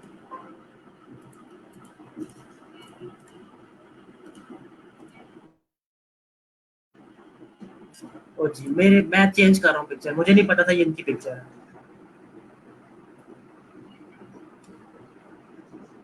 Just give me a moment, मैं कुछ सही पिक्चर निकाल। चले जी, इस पिक्चर को निकाल लेते हैं। देखिए, जब भी आप कोई काम कर रहे हैं किसी अच्छी पिक्चर को लेकर, अगर आप काम करोगे तो आपको काम करने में मजा आएगा। अगर आप जान छुड़वाने वाली करोगे तो आप लोगों को काम नहीं आएगा। डिजाइनिंग का रूल है। डिजाइनिंग का काम जब भी आप सुथरे तरीके से, साफ तरीके से करोगे तो आपको काम करने में मजा आएगा, वरना आपको काम करने में मजा नहीं आएगा। मैंने इस इमेज को लाकर यहाँ पर ओपन कर, ठीक है। अब मैं आप लोग को बताने वाला हूँ क्रॉपिंग के बारे में। क्रॉपिंग क्या होता है? आप लोग जब भी व्हाट्सएप पे वगैरह के ऊपर कोई स्टेटस वगैरह पुट ऑन कर रहे होते हैं या स्टेटस लगा रहे होते हो तो क्या करते हो? कभी कोई पिक्चर लगा रहे हो तो उसको क्रॉप कर लेते हो। क्रॉपिंग क्या होती है? चीज को काटना। तो सबसे बेसिक एग्जांपल से मैं आपको लेकर चलता हूँ कि मैं यहाँ पर क्रॉप टूल को सिलेक्ट करता हूँ। मेरे पास वही 4 बाउंड्रीज आती हैं। इनको मैं अपनी मर्जी से फ्री हैंड में मूव करके कभी भी लाइक दिस डबल क्लिक करूंगा तो मेरे पास इमेज क्या हो जाएगी? क्रॉप हो जाएगी। बहुत ही सिंपल सी चीज बताई। ये वो चीज है जो कि आप डेली लाइफ के अंदर अपने पास यूज कर रहे हैं। ठीक है, तो सबसे पहले आप लोग एक काम करो कि अपने पास सिंपली एक इमेज ओपन करो। इमेज ओपन करने के बाद क्रॉप टू लेकर एक क्लिक करो। क्लिक करने पे आपके पास इस तरीके से चीज बनी भी आ जाएगी, बाउंड्री बनी भी आ जाएगी। आप इस बाउंड्री बॉक्स के थ्रू चीज को क्रॉप कर लो। बहुत ही बेसिक सा स्टेप बता रहा हूँ, इस स्टेप को जरा आप फॉलो कर लो। ऑलरेडी जी, आमना का क्वेश्चन है सर लेयर ड्रैग करके ओपन करना बता दें। लेयर को ड्रैग नहीं करते हम लोग, इमेज को ड्रैग करते हैं। ये इमेज मेरे पास सेव हुई भी है, इसको लाकर मैं सिंपली आर्ट बोर्ड के ऊपर रख रहा हूँ लाइक दिस। ठीक है। अब इन दिस सिनेरियो अगर मेरे पास, मैं इसके ऊपर नहीं लाना चाहता तो मैं क्या करूंगा? इसको इमेज को लूंगा और इस टैब के ऊपर लाकर ओपन करूंगा। जैसे ओपन करूंगा तो ये मेरे पास यहाँ पर भी ओपन हो जाएगी। ठीक है, तो इस तरीके से आपके पास ये चीज ड्रैग आउट हो रही है। I hope it answers your question Amna, लेकिन इसमें अगर कोई डाउट है, कोई चीज नहीं समझ आई तो आप पूछ लें। ठीक है।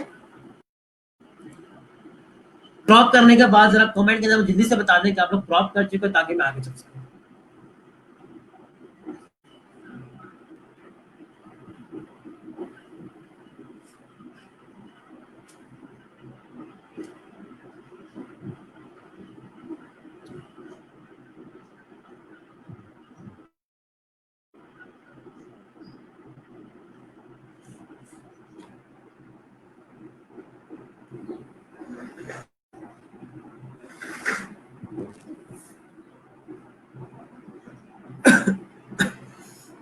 क्रॉपिंग हो जाए तो प्लीज मुझे कमेंट्स के अंदर बताएं ताकि मैं आगे चल सकूं।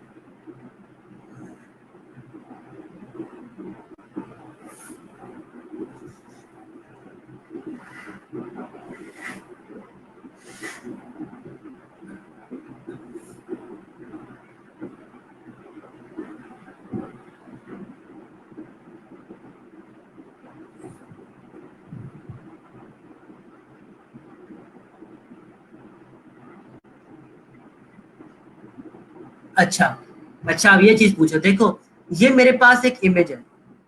इस इमेज, ये लेयर राइट नाउ क्या है, लॉक्ड है। अगर मैं इसको यहाँ से मूव करवाऊंगा तो क्या ये मूव होगा? आपके सामने क्या मैसेज लिखा हुआ है, could not use the move tool because the layer is locked.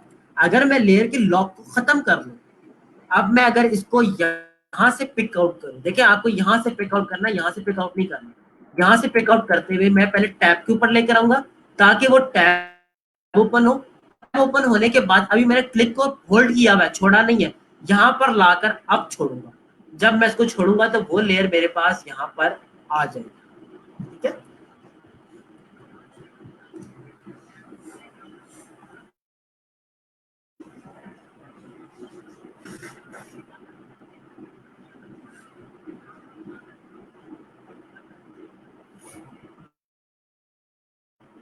अच्छा, अब एक और चीज जरा देखें यहाँ। मेरे पास इस टाइम ये इमेज जो है वो अपनी ओरिजिनल हालत, अपनी ओरिजिनल साइज के अंदर मौजूद है।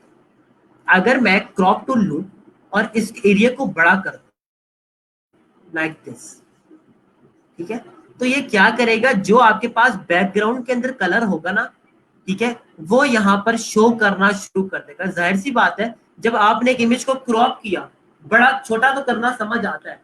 जब आप इसको अपने पास बड़ा करते हो, तो बड़ा करते हुए इमेज को तो बड़ा नहीं कर सकता। तो वो क्या करता है, आपके पास खाली जगह बनाता जाता है। खाली जगह किस कलर की बनती है आपके पास? इस वाले कलर की होती। तो ये वाला जो काम अभी मैंने किया ना, ये काम हम लोग कभी भी नहीं करते होते, क्या हम लोग सीधा सीधा किसी चीज को पकड़ के खींच के बड़ा करते हैं। हाँ, हम लोग चीजों को क्रॉप करते हैं छोटा करने के लिए, लेकिन हम कभी भी चीजों को क्रॉप इसलिए नहीं करते कि हम उनको बड़ा कर, ठीक है। अच्छा, अब देखें यहाँ पर हम लोग करने क्या वाले। राइट नाउ मेरे पास, मैं एक फोटोग्राफर हूँ और मैंने अपने पास एक एल्बम बनाना है 4x6 पिक्चर का। तो मेरे पास यहाँ पर ऑप्शन आती है। ऑप्शन क्या है? Width into height resolution. ठीक है, width into height into resolution. अगर मैं इसके ऊपर क्लिक करूं तो मेरे पास यहाँ पर विड्थ भी आ रही है, यहाँ पर मेरे पास हाइट भी आ रही है, और यहाँ पर रेजोल्यूशन का कॉर्नर आता है। ठीक है, विड्थ कितनी रखना चाहता हूँ? 4 इंच, तो आगे आयन लिखना पड़ेगा। इसके बाद हाइट कितनी रखना चाहता हूँ? 6 इंच। देखिए, 6 इंच इसने खुद से ऑटोमेटिक सेलेक्ट कर दिया। और रेजोल्यूशन में कितनी चाहता हूँ? मैं यहाँ पर 150 चाहता हूँ या 300 चाहता हूँ। 350 क्या होता है? प्रिंटिंग रेजोल्यूशन होती है। इसको सिलेक्ट करने के बाद ये मैंने एक सेटिंग बना ली और एंटर कर दिया। देखिए, मेरे पास क्रॉप बना हुआ आ रहा है। अब मुझे क्या करना है? सिर्फ इस इमेज को सेट करना है अपने पास। मुझे ऐसे इमेज सिलेक्ट करनी है कि जहां पर मेरे पास ड्रेसेस पूरे आ रहे हो, कपल पूरा। अब ऐसा नहीं करना कि आप इस ब्राइड का ड्रेस काट दो सिर्फ इस फूल पत्तियों को लाने के पीछे।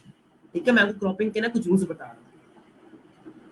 क्योंकि याद रखिएगा, जब भी आपके पास क्लाइंट्स आएंगे अपनी वेडिंग पिक्चर्स लेकर, दूल्हा अपनी पिक्चर के ऊपर कॉम्प्रोमाइज कर लेगा, दुल्हन अपनी पिक्चर के ऊपर कॉम्प्रोमाइज नहीं करेगी।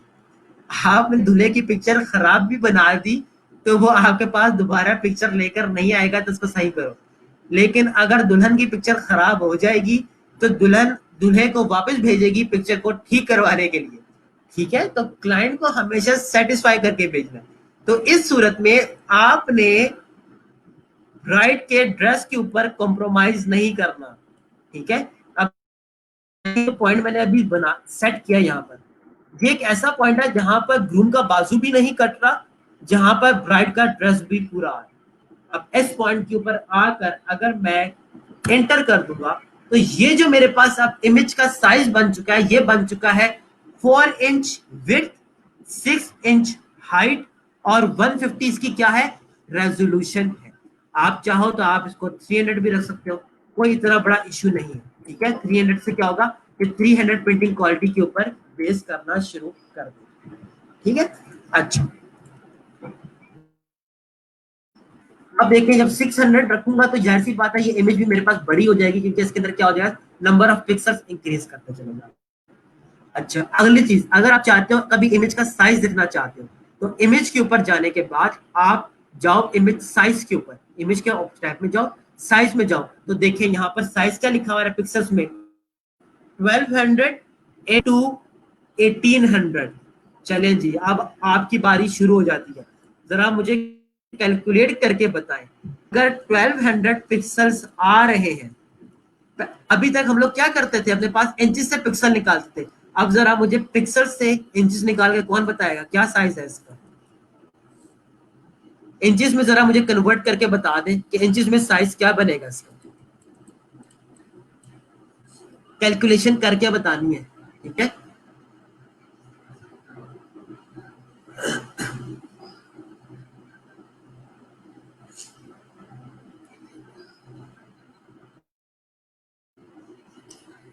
पिक्सल को हम लोगों ने कन्वर्ट करना है इंच के अंदर।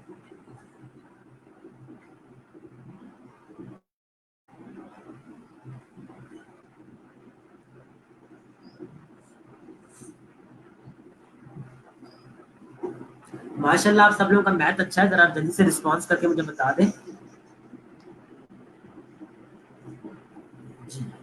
4 into 6 किस तरीके से हुआ, जरा कैलकुलेशन मुझे बता देना, किस चीज को किससे मल्टीप्लाई किया है, किससे डिवाइड किया है।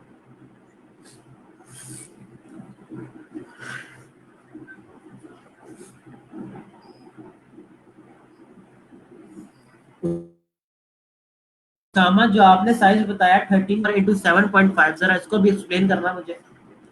रेजोल्यूशन हमने 300 रखी थी, 150 नहीं रखी हुई, 300 रखी है।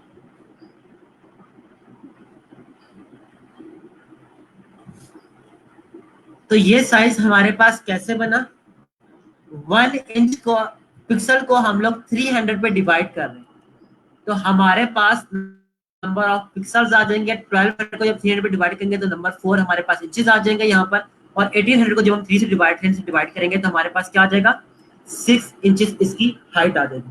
अब आप लोग यहाँ पर भी देख सकते हो, इंच में रख दूं तो 4 into 6 इंच इसकी क्या है,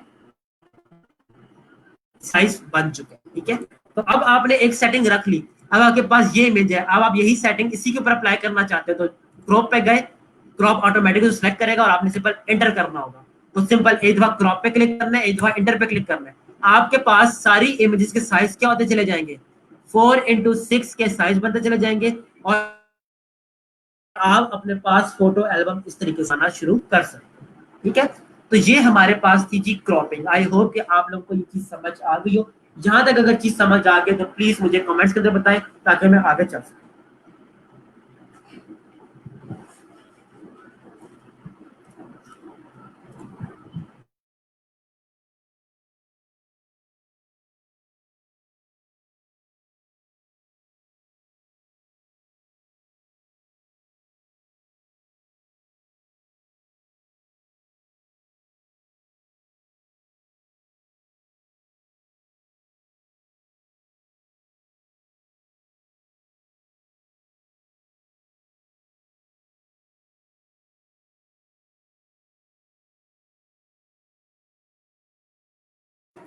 ऑलराइट जी, यहाँ तक आई बिलीव कि आप लोगों को चीजें क्लियर आउट हो गई होंगी और यहाँ तक कोई प्रॉब्लम आप लोगों को नहीं आ रहा होगा। अच्छा, अब इसी को हम लोग एक और स्टेप फर्दर आगे लेकर चलेंगे। अब वो स्टेप क्या है, देखिए मैं यहाँ पर ना इस रेजोल्यूशन को क्लियर कर रहा हूँ, क्लियर करने से क्या होता है, बाय डिफॉल्ट ये चीजें सारी की सारी खत्म हो जाती है। ठीक है, अच्छा अच्छा, एक और चीज मैं आपको बताना ही भूल गया, 4 into 6,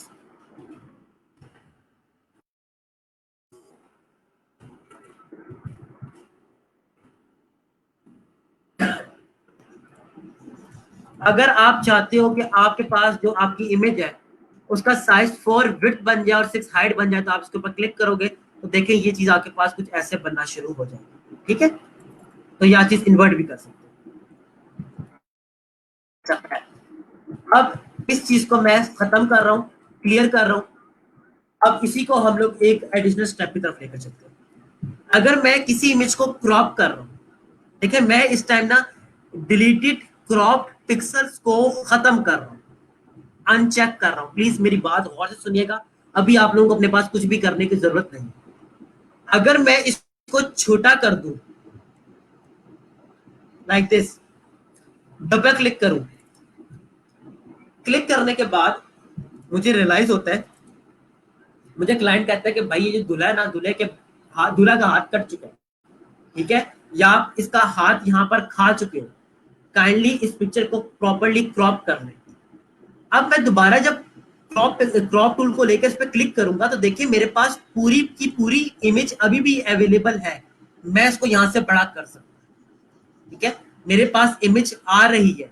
लेकिन अगर मैं क्रॉप करते हुए अपने पास डिलीट क्रॉप पिक्सल्स को चेक कर दूं और क्रॉपिंग करूं, क्रॉपिंग करने के बाद दोबारा मैं इसका हाथ यहां से काट चुका हूं, खा चुका हूं, और मैं डबल क्लिक कर देता हूं, तो इस सिनेरियो में आप जब दोबारा क्रॉप टू लेकर इसके ऊपर क्लिक करोगे तो आपको पुरानी इमेज नजर नहीं आएगी। क्यों नजर नहीं आएगी? क्योंकि जो चीज क्रॉप हो गई, फोटोशॉप ने उसको डिलीट कर दिया, ठीक है। अब इसका फायदा क्या है और नुकसान क्या है? फायदा यह है कि अगर आप डिलीट अनक्रॉप पिक्सेल्स को अनचेक रखो तो आप इन फ्यूचर कभी भी अपने आर्ट वर्क को ना छोटा या बड़ा, क्लाइंट को जब भी रिक्वायरमेंट कोई चाहिए होगी आप उसको क्रॉप एडिशनली करके दे सकते हो। अगर अनचेक रखते हो तो उसका ये फायदा है। अब नुकसान क्या है? नुकसान ये है कि फोटोशॉप ना आपकी मेमोरी का भूखा है। मेमोरी से मुराद आपकी रैम फौरन खाता है, आपके सिस्टम को स्लो कर देता है, आपकी प्रोसेसिंग को स्लो कर देता है। जितनी बड़ी इमेज होगी उतनी प्रोसेसिंग स्लो होगी। अगर आप अपने पास इमेज को बड़ा रखते हैं, ठीक है, डिलीट क्रॉप पिक्सेल्स नहीं करते, तो क्या होगा, आप जब भी इस ऊपर कोई इफेक्ट लगा रहे होगे इमेज को बनाते हुए, कोई भी आप एनहांसमेंट लेयर्स बना रहे होगे, तो उस सूरत में क्या होगा, आपका सिस्टम और ज्यादा स्लो होना शुरू हो जाएगा। सो फायदा भी है, नुकसान भी है। अगर आपने क्रॉपिंग अच्छे से कर ली है तो डिलीट क्रॉप पिक्सेल्स कर दे ताकि प्रोसेसिंग के अंदर कोई प्रॉब्लम ना आए। लेकिन अगर आपको डाउट है कि क्लाइंट मुझसे क्रॉप इंक्रीज छोटा या बड़ा करवा सकता है, तो उस सिनेरियो में आप इसको अनचेक ही रखें। आप प्लीज जरा इस चेक और अनचेक के ऑप्शन को अपने पास ट्राई कर लें, फिर हम लोग आगे चलते हैं।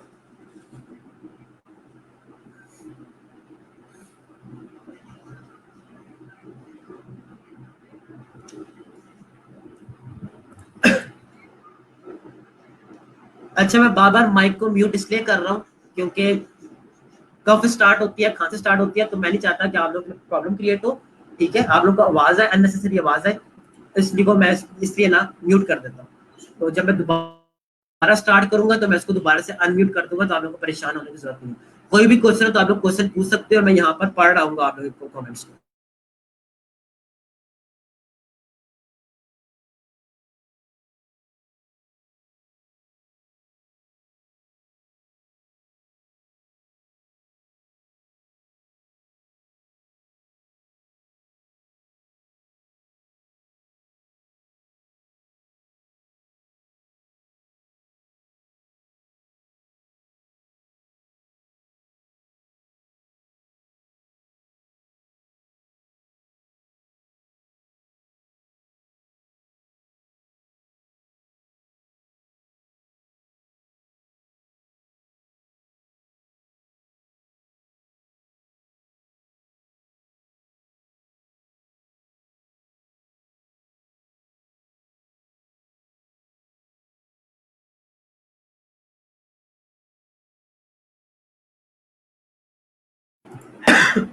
आप लोग को यहाँ तक क्लियर हो जाए तो प्लीज मुझे बता दीजिए।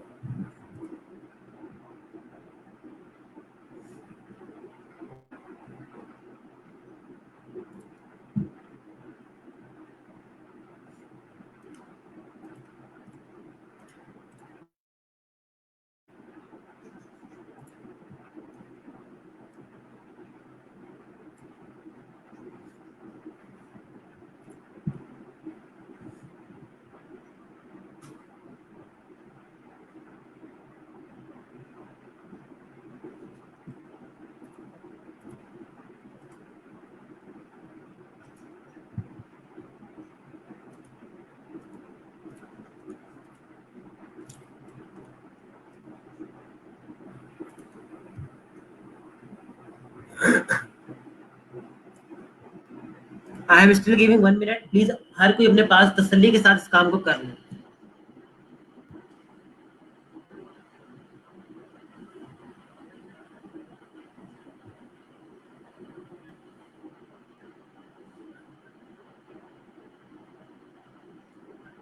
अच्छा स्टूडेंट्स, कल से जो हमारा फोटोशॉप अब जो हम कल से करने वाले हैं ना, हमारी आज बेसिक्स खत्म, तकरीबन खत्म हो चुकी है। कल से जो हम लोग काम करना शुरू करेंगे, आप लोग खुद देखना कि आप लोग को फोटोशॉप करने में डबल ट्रिपल मजा आना शुरू हो जाएगा। सो कल वाले लेक्चर को आप लोगों ने स्किप नहीं करना, ठीक है। आप लोग देख सकते हो कि टूल्स के हर टूल्स के बाद ना एक लाइन लगी हुई होती है यहाँ पर। ये लाइन बेसिकली क्या डिस्क्राइब करती है कि ये वाले टूल एक कैटेगरी के हैं, ये वाले टूल्स एक कैटेगरी के हैं, ये वाले टूल्स एक कैटेगरी के हैं, और उसके बाद ये वाले टूल्स एक कैटेगरी के हैं। ये पार्टीशन इसलिए बनाई गई है। तो हम लोग ये चीजें तकरीबन कर चुके हैं। ये वाली चीजें जब हम करना स्टार्ट करेंगे तो आपको बड़ा मजा आने वाला है। एंड आप लोग खुद हैरान रह जाओगे कि आप लोग पिक्चर्स की एडिटिंग कितने मजे से कर सकते हो। लेकिन इसके लिए आप लोगों को इसको भी सीखने के लिए बेसिक से स्टार्ट करना पड़ेगा। एक लेक्चर भी मिस कर दिया, 5 मिनट 10 मिनट 15 मिनट के लिए आगे पीछे भी हो गए ना लेक्चर के दौरान, तो आप ये वाला पॉइंट, ये वाले टूल्स कभी भी नहीं सीख सकते, ठीक है। सो प्लीज मेक श्योर कि आप लोग अपने पास लेक्चर्स के अंदर अटेंटिव रहो अपकमिंग के अंदर, क्योंकि अगले लेक्चर्स बहुत बड़ा मजे के होने वाले।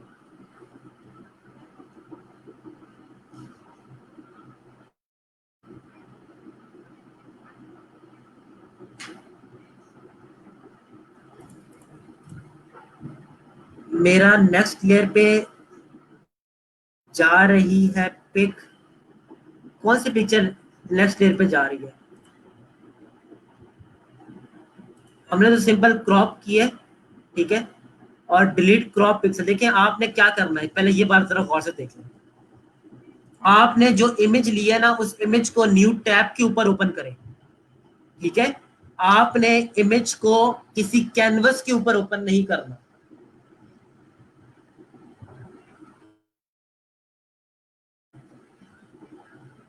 देखिए अगर आपने अपने पास कैनवस बनाया हुआ होगा ना, कॉमन सेंस की बात है, अगर कैनवस बनाया हुआ होगा, अब इसके बाद लाकर मैं इमेज प्लेस करूं, तो इमेज कहां पर आएगी? एक न्यू लेयर के ऊपर आएगी।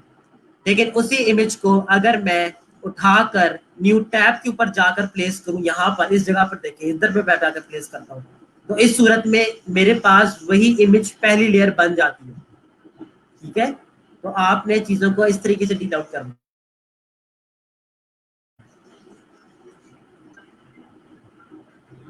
अगर स्टिल प्रॉब्लम क्लियर नहीं हो रहा या आपके एंड पे कोई और इश्यू आ रहा है, तो वीडियो बनाकर मुझे भेज दीजिएगा, मैं उसको देख लूंगा। या दूसरा मैंने आपको ऑप्शन दिया हुआ है, स्क्रीन याद को मैसेज कनेक्ट कर लिया करें, ताकि मैं आप लोगों की स्क्रीन को देख लिया करूँ। Right now I don't know कि अब आपके एंड पे और क्या प्रॉब्लम आ रही है। अच्छा स्टूडेंट्स, अब हम लोग ना एक क्रॉप टूल से हटकर मूव करने वाले हैं पर्सपेक्टिव क्रॉप टूल के ऊपर, ठीक है। पर्सपेक्टिव क्रॉप टूल आप सब लोगों ने अपने पास यूज किया होगा। कैम स्कैनर ऐप यूज की होगी। वो क्या करता है कि जब आप एक इमेज की पिक्चर लेते हो, तो पिक्चर लेने के बाद आपकी इमेज को आपको सीधा करके दे देता है। राइट नाउ ये बुक देखें, ये बुक क्या है? राइट नाउ पर्सपेक्टिव में पड़ी है, थोड़ी सी टेढ़ी पड़ी हुई है। अब मुझे क्या करना है, इसके पॉइंट्स डिफाइन करने। पॉइंट्स कितने डिफाइन करने हैं? 4 पॉइंट्स। पर्सपेक्टिव टूल लेने के बाद पहला पॉइंट मैं यहाँ पर क्लिक करता हूँ, दूसरा पॉइंट यहाँ पर, तीसरा पॉइंट यहाँ पर, चौथा पॉइंट यहाँ पर। नाउ सीधे 4 पॉइंट बन गए मेरे पास, ये ग्रिड क्लोज हो गई। अब मैं सिंपल एंटर कर दें या डबल क्लिक कर दें या इसके ऊपर जाकर आप ओके कर दें। जैसे ही आप ओके करेंगे, नाउ सीधा मैजिक, आप वही चीज को सीधा करके दे दिया जाएगा, ठीक है। अच्छा तो बात देखिए, यहाँ से सही प्रॉपर नहीं हुआ था, तो मैं यहाँ पर दोबारा से इसको पर्सपेक्टिव लेकर आ रहा हूँ। ये इसका बुक का अलग वाला एरिया, इसलिए मैं इसको नहीं अपने पास रख रहा, सिलेक्ट नहीं कर रहा, सिर्फ और सिर्फ इतने एरिया के ऊपर इसको बना।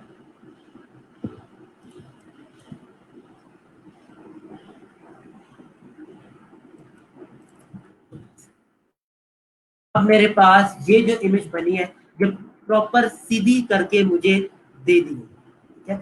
अब ये चीज यूज कहाँ पर आती है सर, अगर हम इसको यूज करना चाहें तो हम इसे कहाँ यूज करें। आपने कभी भी किसी डिजाइन को कॉपी करना है और वो डिजाइन आपके पास टेढ़ा है, आप चाहते हो कि यार मैं उस डिजाइन को सीधा एटलीस्ट करके देख लूं, तो देखिए आपको सिंपल यहाँ पर ग्रिड बनानी पड़ेगी, 1 2 3।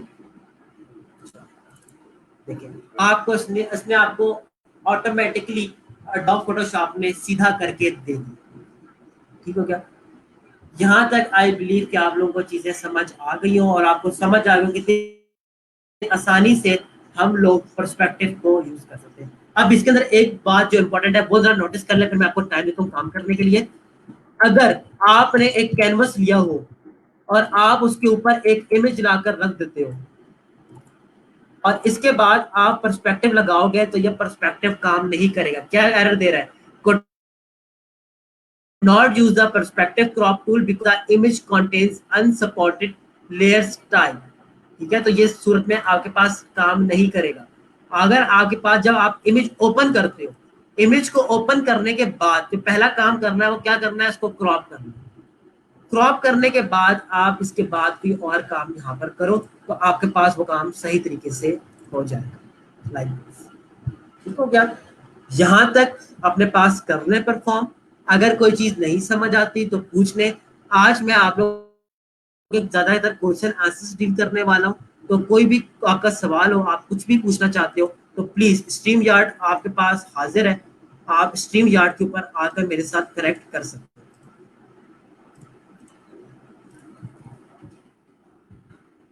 स्ट्रीम यार्ड का मैंने लिंक दे दिया, प्लीज स्ट्रीम यार्ड के ऊपर आकर आप लोगों ने कोई भी सवाल करना, आप लोग कुछ भी पूछना चाहते हो तो आप लोग पूछ सकते हो। मेरी कोशिश है कि मैं आप लोगों को सवाल करने का ज्यादा टाइम दिया करूं, तो प्लीज अब ये जो टाइम है ये आपके सवालों के लिए टाइम है। ठीक है, अब सवाल ये मत करना कि हम लोग हेयर के बैकग्राउंड कैसे रिमूव कर सकते हैं, ठीक है, या क्योंकि ये चीजें अभी हमने पढ़ी नहीं है, हम इसको पढ़ेंगे इंशाल्लाह। ठीक है, या शेडोज कैसे बनते हैं। हाँ, अगर आपको जो चीजें हम पढ़ चुके हैं उसके अंदर कोई भी टेक्निकल सवाल है, कोई चीज रेजोल्यूशन के हवाले से तंग कर रही है, कोई भी ऐसी चीज है तो आप लोग मुझसे पूछ सकते हो। ठीक है, अब ये आपका क्वेश्चन आंसर सेशन है और मैं चाहता हूँ कि आप लोग मेरे साथ आज कनेक्ट करो। देखो आप कनेक्ट करोगे, हो सकता है कोई बंदा हमारी क्लास में शाय हो, वो मेरे साथ यहाँ पर आके बात ना करना चाहता हो, आप कोई ऐसा सवाल कर दो जिसकी मदद से उस बंदे की वो कंफ्यूजन दूर हो जाए, तो आपको भी उस चीज का सवाब इनडायरेक्टली मिलेगा। ठीक है, सवाब कमाना बड़ा आसान काम है, हम छोटी छोटी चीजें करके सवाब कमा सकते हैं। तो प्लीज कोई भी आपका सवाल है, कोई भी पूछना चाहते हो, इवन अगर आपको लग रहा है, आपको डाउट भी है कि वो out of the context question है, तो स्टिल पूछ लो, मैं बता दूंगा आउट ऑफ कॉन्टेक्स्ट है कि नहीं। ठीक है, तो प्लीज स्ट्रीम यार्ड के मेरे साथ कनेक्ट करें, कोई भी सवाल आपका तो आप सवाल पूछो मुझसे लास्ट।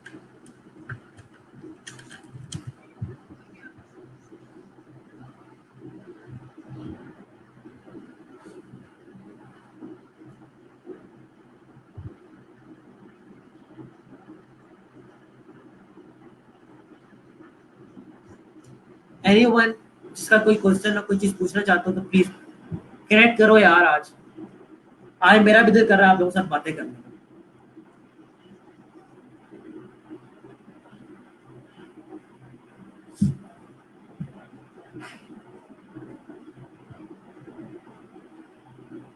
नहीं, देखिए वार टूल, डिस्टॉर्ट टूल और ट्रांसफॉर्मेशनल टूल्स।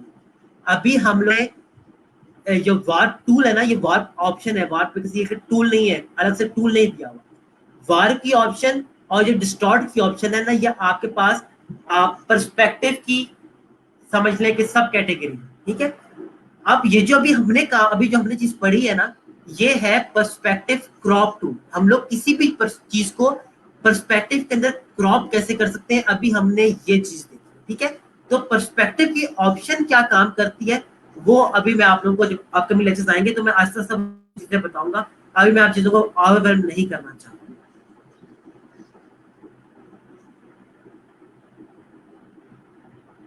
ऑलराइट जी,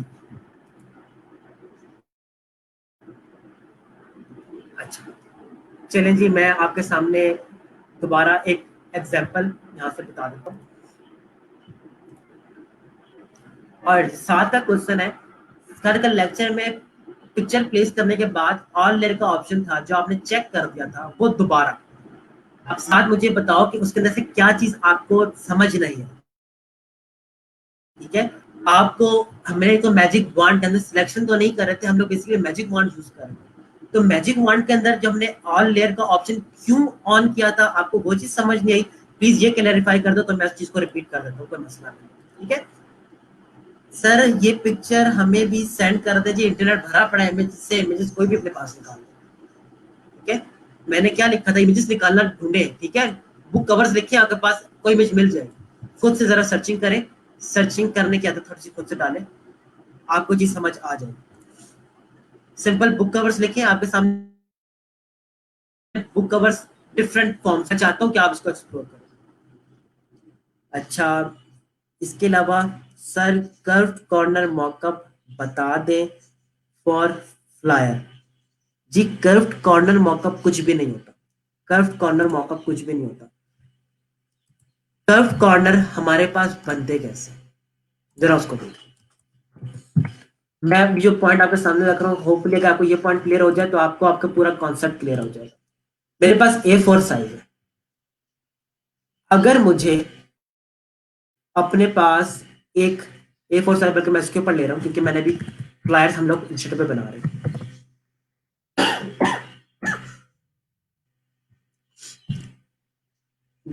देखें, ये मेरे पास A4 साइज आ चुके हैं। अगर मुझे अपने पास कोई चीज बनानी है तो मैं इसको क्यों ना इस तरीके से बनाऊं, लाइक दिस। होपफुली आपको कॉर्नर्स नजर आ रहे हैं। अगर मैं इसके अंदर से ये चीज निकाल दूं, इसका कलर चले मैं कोई और रख देता हूँ, बैकग्राउंड फॉर एग्जाम्पल मैं इसका रखता हूँ मैरून या रेड। इसके क्या बन रहे हैं कॉर्नर्स, इसके कॉर्नर्स बन रहे हैं कर्व। अब अगर मैं इसको जेपीजी में सेव कर दूं,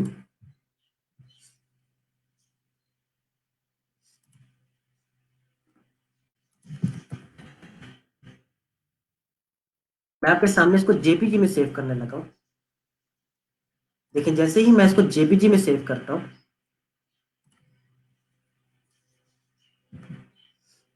और एक दफा मैं इसको पीएनजी में सेव करता हूं,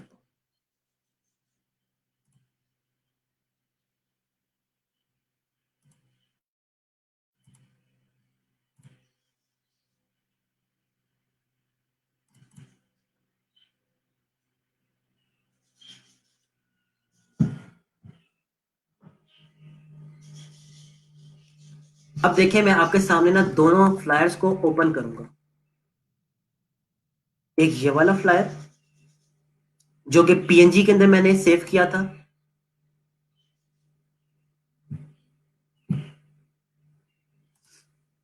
और इसके बाद एक जेपीजी वाला।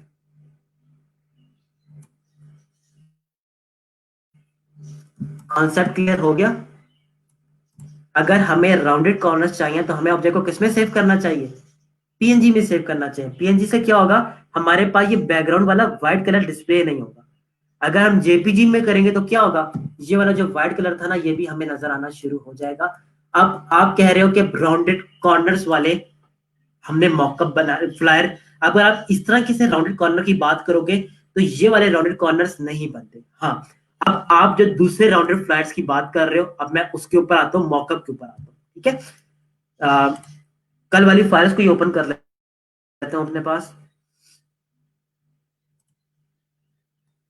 और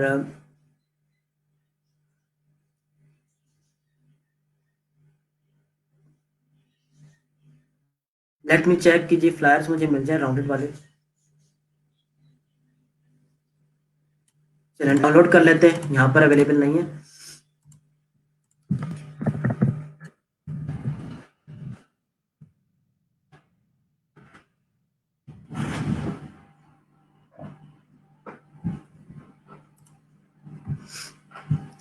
और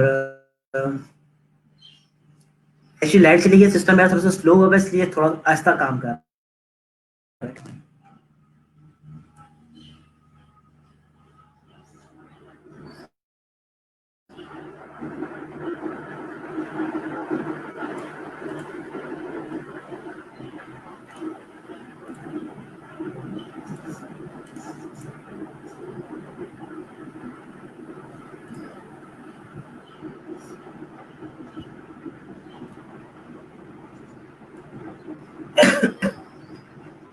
लेट्स सपोज सिर्फ थोड़ी देर के लिए सिर्फ ये समझ ले, मेरा फ्लायर मैं नहीं बना रहा, सिर्फ ये समझ ले कि ये मेरे पास एक फ्लायर बन चुका है। ठीक है, थोड़ी देर के लिए सिर्फ ये समझ ले कि मेरे पास एक फ्लायर बन चुका है।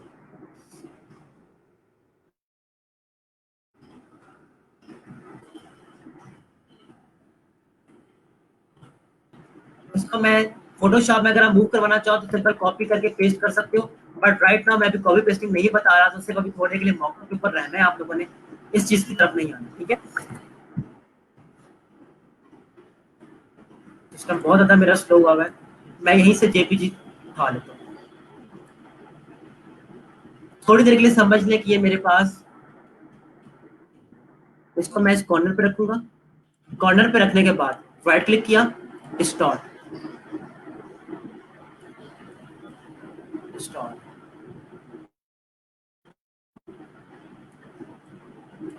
और इसको यहाँ पर इस तरीके से। ठीक है, इसके बाद अगला काम क्या है, वॉक, वॉक करने के बाद इस तरीके से इसको। अब एक ये चीज हम लोगों ने कल की भी थी, लेकिन मैं दोबारा से इस चीज को रिपीट कर रहा हूँ। देखिए ये मेरे पास फ्राई का मौका, अब एक और राउंडेड भी मॉकअप आता है। अगर आप बात करोगे राउंडेड मॉकअप हमारे पास कहाँ से आता है,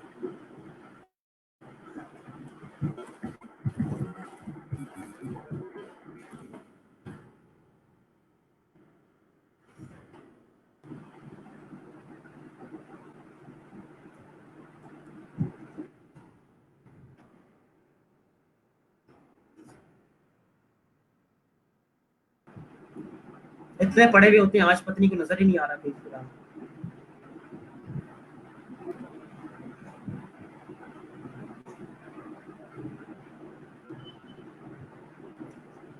आपके पास कोई एग्जाम्पल पड़ी तो दिखा रहे, मेरे पास इस टाइम मुझे नजर कोई भी नहीं आ रहा।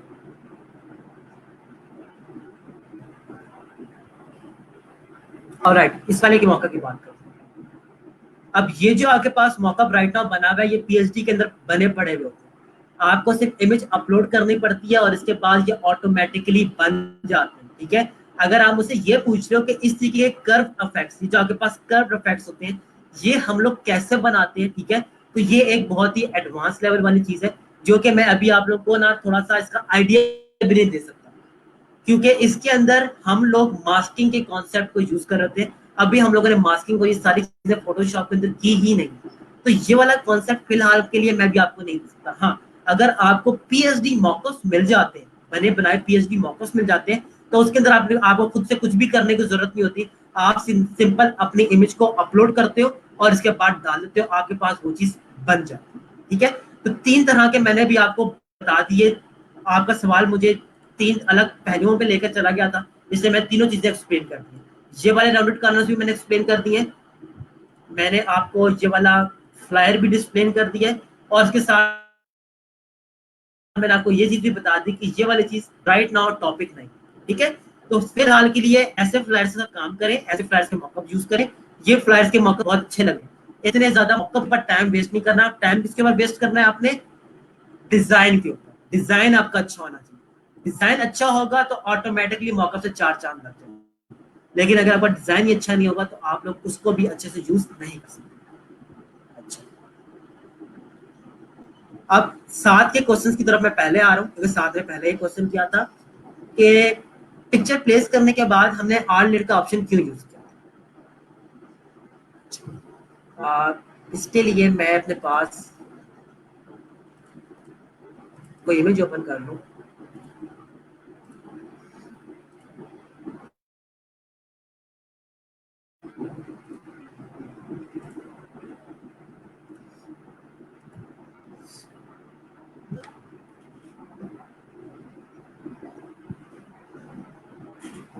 और इमेज में अपने पास ये ओपन कर। अब प्लीज सारी चीज को गौर से देखना, ये चीज ऐसी है कि वाकई कंफ्यूज कर देती है। ठीक है, एंड स्पेशली साथ आपने चीज को गौर से समझना। जब हम लोग मैजिक वॉन्ड टूल लेते हैं, हमारे पास एक ऑप्शन आता है सैंपल ऑल लेयर्स का। ठीक है, सैंपल ऑल लेयर्स का ऑप्शन हमारे पास करता है, just give me a moment.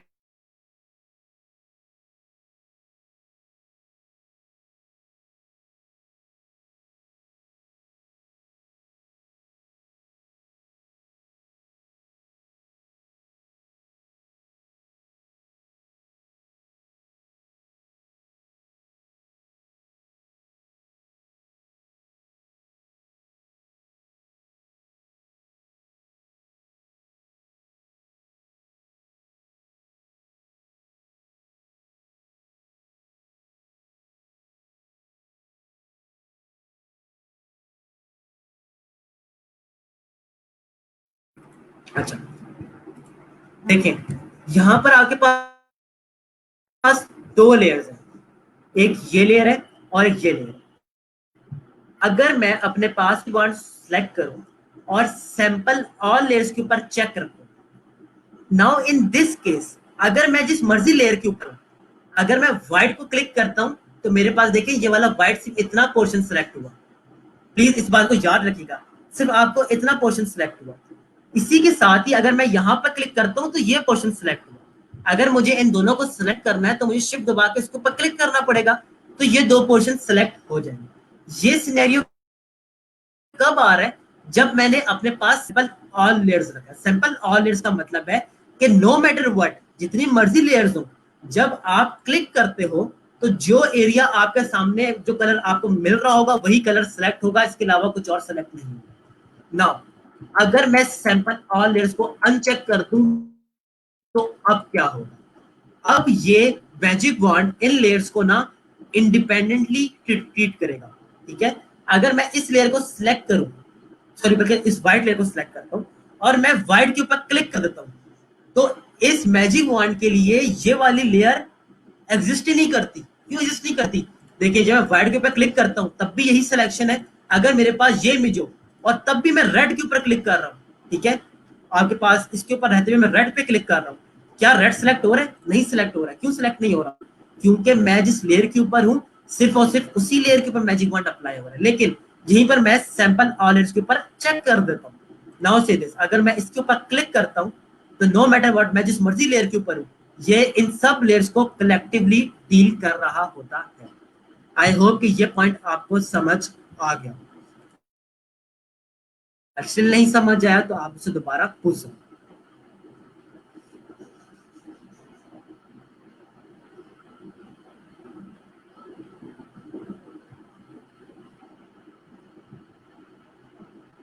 अच्छा, साथ आप एक क्वेश्चन का जवाब आपको मिल गया हो तो प्लीज बता दे, नहीं मिला तब भी बता दे, मैं दोबारा से इसको एक्सप्लेन कर देता हूँ। ठीक है, मैनुअल मॉकअप किस तरीके कहाँ बनते हैं? सर्जिकली मैंने आपको मैनुअल मॉकअप बनाना बताया था कि पिक्चर ले, पिक्चर के ऊपर सिंपल जाके डिस्टॉर्ट के थ्रू अपने आइटम्स को प्लेस कर दे, तो वो मैनुअल मॉकअप ही मैंने बताया था। उन्हीं को हम लोग मैनुअल मॉकअप कहते हैं। कल भी मैंने यही टर्म यूज की थी, मैनुअल मॉकअप, तो वो मैंने कल आपको बताए थे, वो कल मैनुअल मॉकअप ही बताए थे। अच्छा, व्हाट इज एसवीजी?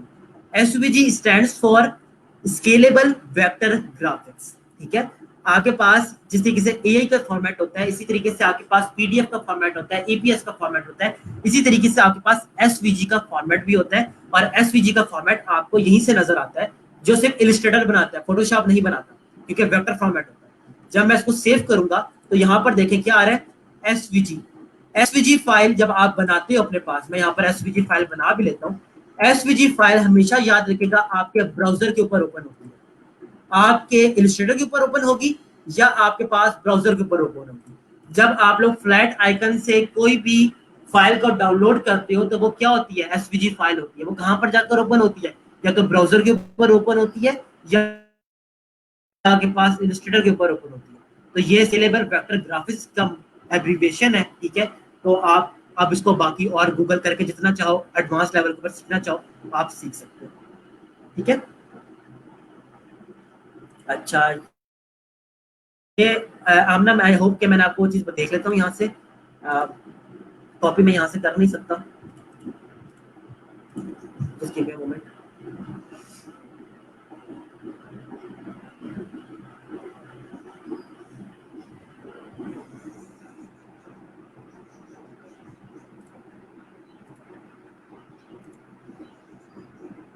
मुझे यहाँ पर लिंक शो नहीं हो रहा।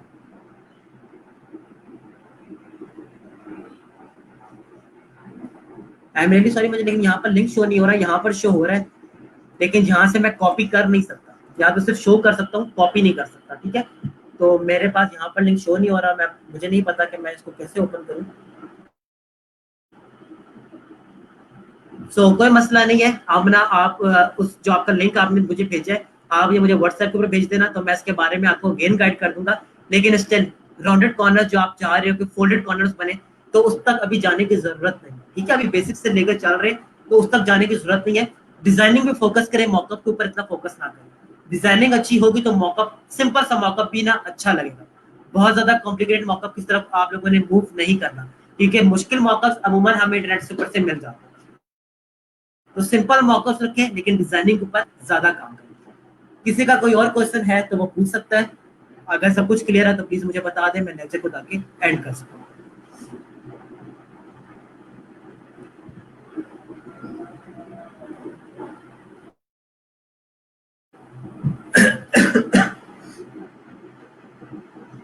ऑलराइट स्टूडेंट्स, आई बिलीव कि यहाँ तक आप लोगों को चीजें क्लियर होंगी, क्योंकि किसी का कोई क्वेश्चन नहीं आ रहा। प्लीज अपने पास प्रैक्टिस करते रहें चीजों की। और कल से जब हमारा फोटोशॉप स्टार्ट होगा, वो हम डिजाइनिंग फेज से निकल कर अब एडिटिंग फेज के अंदर आ जाएंगे, तो उसकी असाइनमेंट्स और ज्यादा इंटरेस्टिंग होना शुरू हो जाएंगी। तो आप लोगों को उसके अंदर और ज्यादा मजा आएगा। तो हम लोग डिजाइनिंग फेज से निकलकर एडिटिंग फेज के अंदर कल हम लोग इंशाल्लाह एंटर कर जाएंगे।